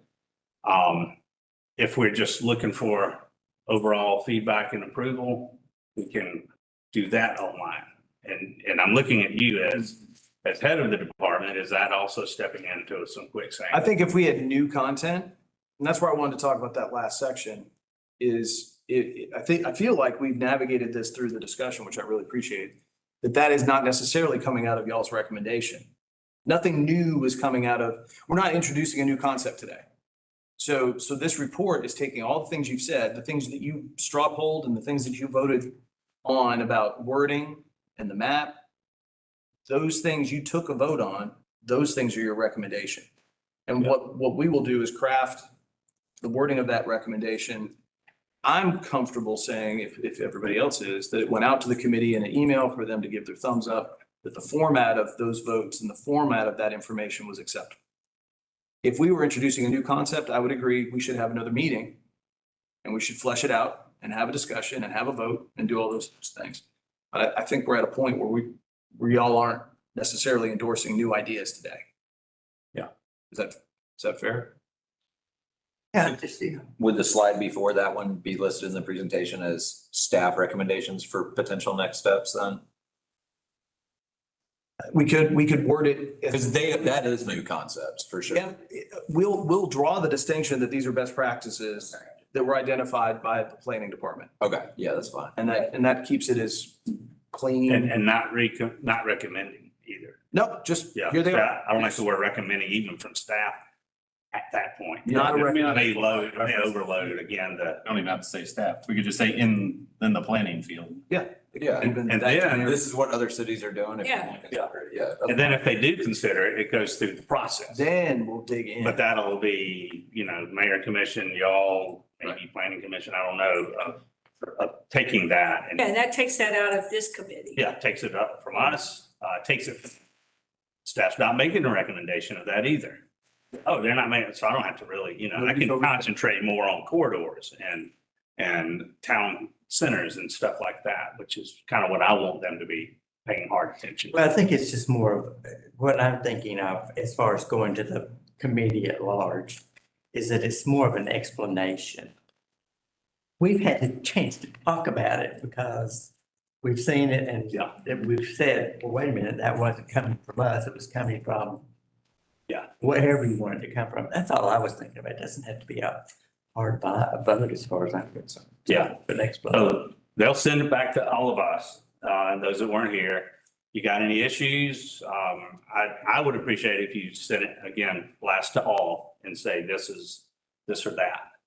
And I guess mainly we're looking for the negatives. And if you're good, I don't think you have to feel an obligation to say you're good. It doesn't hurt.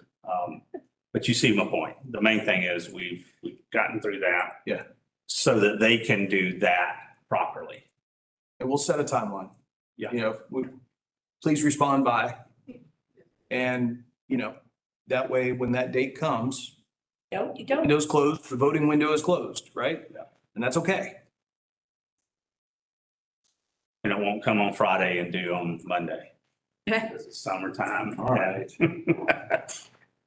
Come on Thursday. Do on Friday. Due on Friday. Okay, so, everybody good on that? All right, so is that everything on that we needed? Well, ironically, the thing that we need to talk about is public comment and whether it changes any of your opinions on Oh, yeah. what occurred and what you've decided on already. We have 5 minutes for that. Well, I think we did talk about it, in all honesty. Whether you guys concurred, we had some comments about people who attended and heard the discussion. I think, right, now's a moment to check us on that, but I will summarize in stating that we did not get very much specific to the map We had lots of great conversations, but there was less than a handful of, oh, that should be different. And so, I mean, honest, and that's not exaggeration. There was not 5 comments saying that parcel or that node. In fact, there's only one node that we saw suggested, and that's a node near Peter Street in the Loop. That neighborhood needs a node. We also saw a lot about the triangle or the block getting some attention, which would be the commercial neighborhood node there, so. Did you have any landowners, I'm just curious, reach out and say like, that's not a match for my property or? One landowner, yeah. Okay, that's pretty good, I guess. Cause it was, people were talking about it.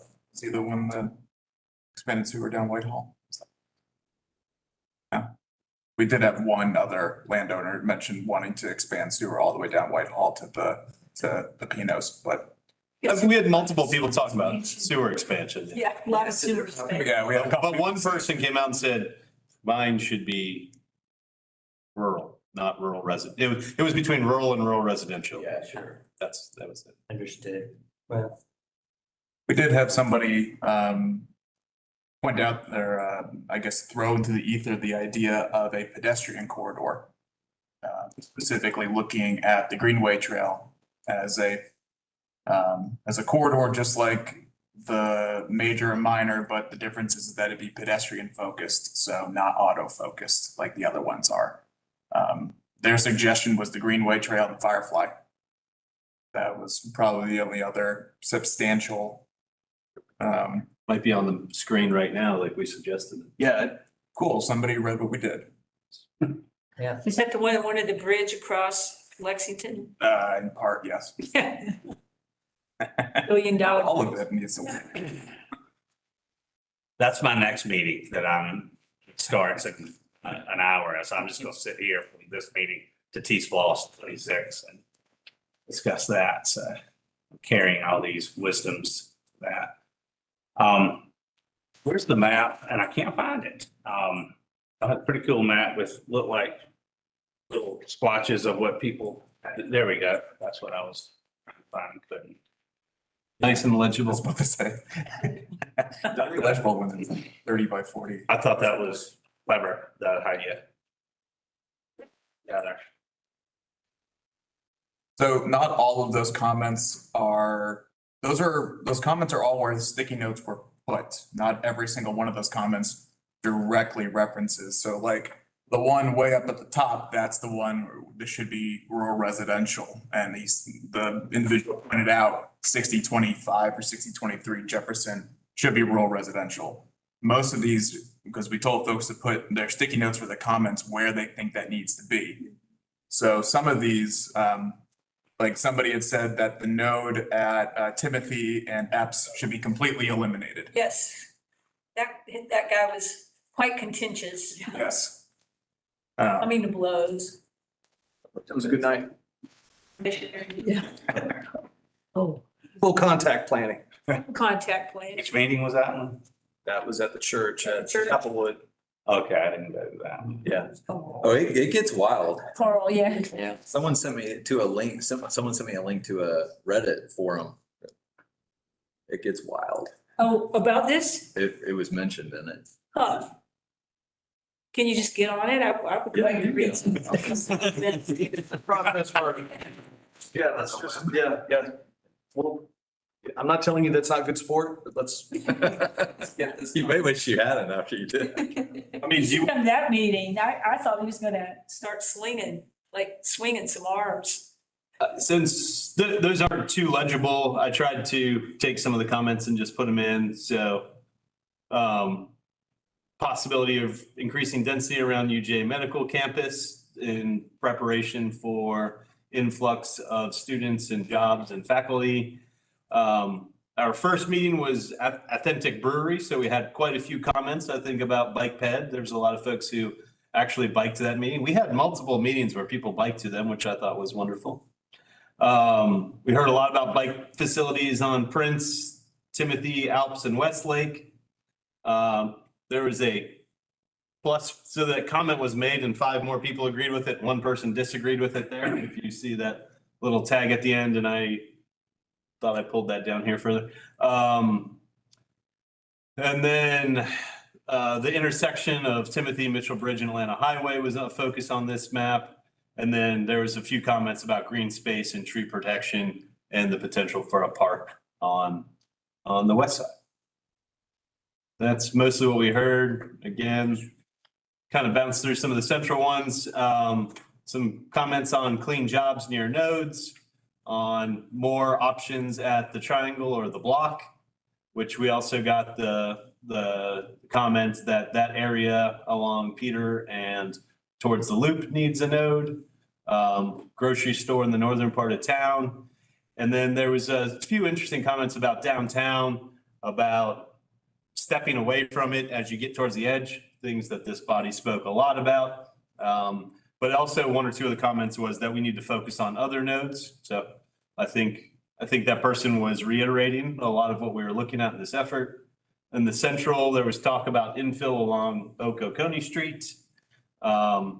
Need for park space, green space out by Space Kroger.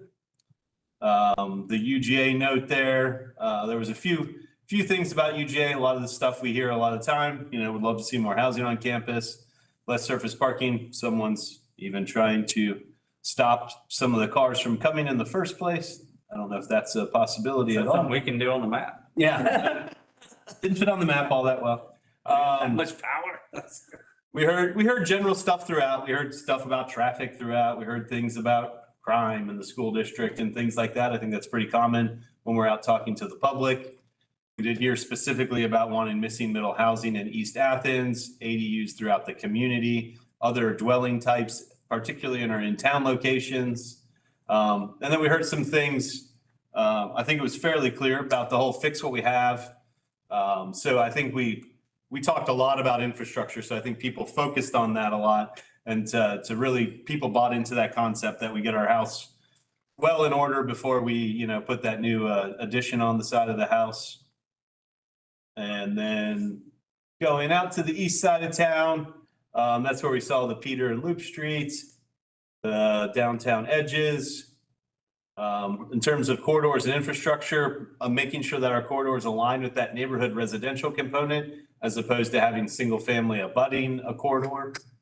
And then we got a lot of just sort of extra ones here about combating displacement, especially in places, you guys may have heard the term studentification. I heard it, I think, in this process for the first time, then I heard it a few more times.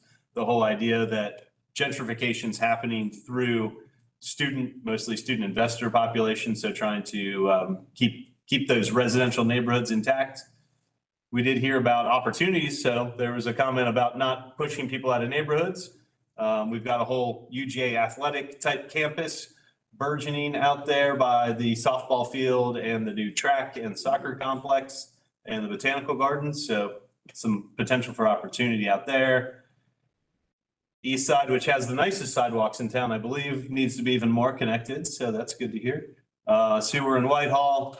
And then again, some more of those common sort of traffic, access, safety, emergency vehicle comments, particularly in regards a lot of times to neighborhoods and keeping our future generations safe.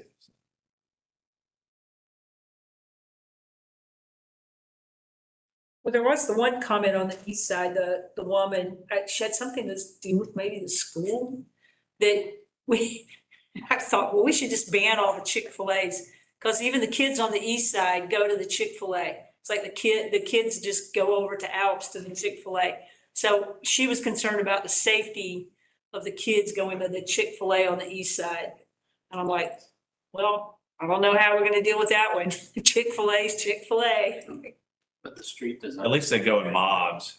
So you can't help but to see it. Yeah. I think that was the bulk of what we were hearing. We've got our map. We've got the translation from the old to the new. Got a lot of those characteristics. So we've been showing this. A lot of people really appreciated this. So thankful to you guys for getting our minds focused in terms of some of those bullet points there. I think it's about all I got. I've got a few extra slides on here if we needed some additional points, but that was the majority of what we heard there in April.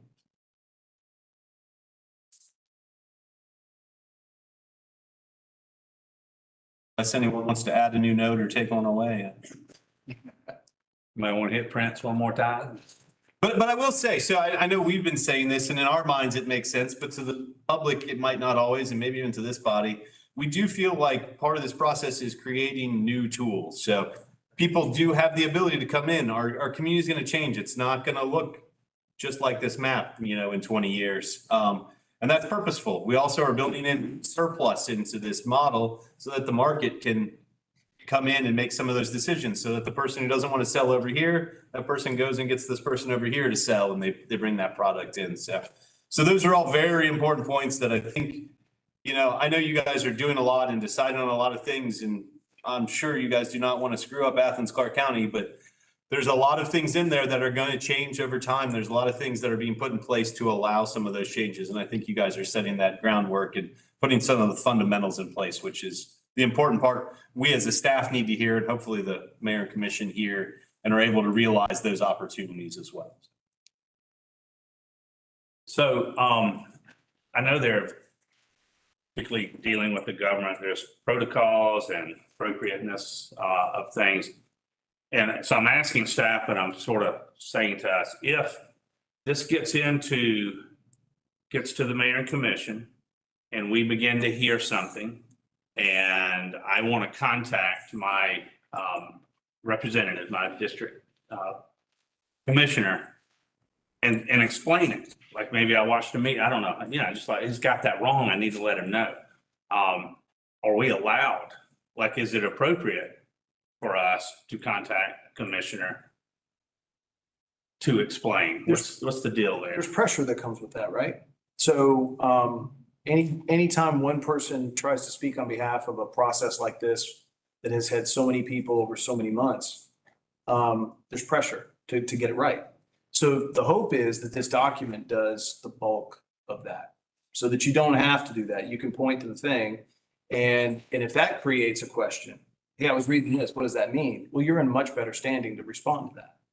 So I would encourage you to have the discussion. Don't run away from it, but I would use the resource that we're trying to put Very together. close to the, Stay close to the things that this group talked about. And, we often do that where we say, well, staff looked at this, so that it's not Bruce looked at that. Because it is a collective effort. Every time we do something, it is something that we've done together. So that's very much what this is. So this hopefully informs the questions. And then, I hope they do talk to you about it. I hope each of you have a chance to talk about what you understand and know about this. That would be fantastic. As the steering committee, Yeah, yeah. not me. Well, That's the and- way I interpret it. Yeah, and I think that's a healthy way while we're in the middle of this process to speak about things. Now, if they pin you in a corner and say, all right, Chase, you've done X number of projects, you're looking at this property, how does this fit in with that? Well, then you're in a different forum. You're talking about how your business model works or something. That's different. If you're asking generally about this process, we want this to be a good resource for you and for everybody else, and then we'd love for you to be talking about it. Please. Okay. Makes sense. Any other questions? Any thoughts? So this will be, unless something comes up, this is our last meeting, correct? There's nothing else for us to do in person, but we will get some homework coming our way, whenever y'all. And you will be included on all the future discussion points, so that you know when it's coming. You know when to tune in if you want to, or show up and watch the discussion. We'd love that. Because there is that through line where we'd like you guys to kind of stay involved and engaged. And when we get into the part of writing new code or working on district plans or whatever these other best practices turn into, a lot of, as you all well know, we often has user groups to help us pull those things together. And so having some or all of you involved in those user groups down the line, I don't want to, that sounds like a threat right now after a year of doing this.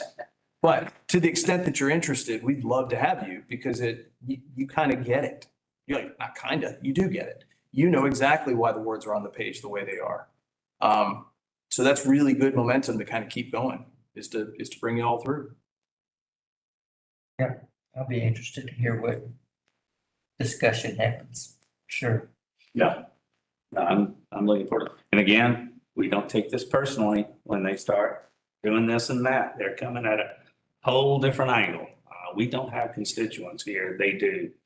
And we need to respect it, they're having to deal with that, even if we don't like it. Just believe me, being on the planning commission, once I vote, I'm done. I don't worry about it because I know they're having to deal with things differently. In fact, I know in my mind how things may get when they go there. So no big deal. I do want to commend Lorraine for probably going, I think definitely going to more meetings than I was able to get to. Like there was one that I went, you weren't there. I was so pleased with myself. Every one, you went to every, and then you just said you went to all three urban. I just tried to listen to, there's some really unhappy people in this community. Yeah. That's what really struck me. I was surprised at the number of unhappy people. It came out of that last, Clarke Central. Clarke Central. Yeah. Well, and a lot of it is, and we're better than this. I think all y'all are, but I've gotten mature enough to where if I have a problem, I will call my commissioner, or in my opinion, they're all my commissioners. So I'll call the one that's more appropriate, and find out what's going on. And so hopefully that churn will subside a little bit and they'll begin to understand. But this is a lot of information coming at you with lots of colors, and it's a little bitty county, so all those colors have little bitty spaces. So, keep your ear out and see what you're hearing. But that's all I've got to say. I don't want to hold y'all any longer. We're past 4 now. Great job, committee, and my letter and anything I have to say to the mayor and commission will be as usual, that y'all are one fantastic group of people. Like all I did was lean a little bit, the canoe.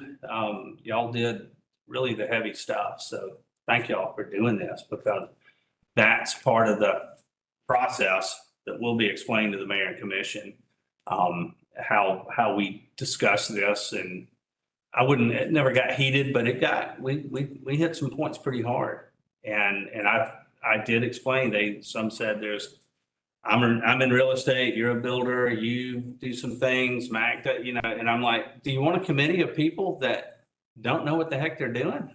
You have to have a mix of that, really, and we've got non-real estate folks, we got architects, we've got got Maxine, who's a principal, and all you do is say her name and everybody gets it. And so everybody had a voice, and thanks for using it. So that's all I got to add. And as always, thank you all for doing this and keeping up with what we did. And we'll look for that information when y'all get it. Yeah, to us. We'll turn around pretty quickly. Offices are closed Thursday, so we will be turning things around. I think the email said, please get us your edits by Thursday, if you had any. So we'll be respectful of that and see if we get back in, but maybe we can be working on the things we talked about today and get something out by the end of the week or first part of next. Okay. Hey, perfect. Thank y'all. All right. Thank you. Go home, go to the office, go somewhere. Mr. Joyner. Maybe the job. Thank y'all.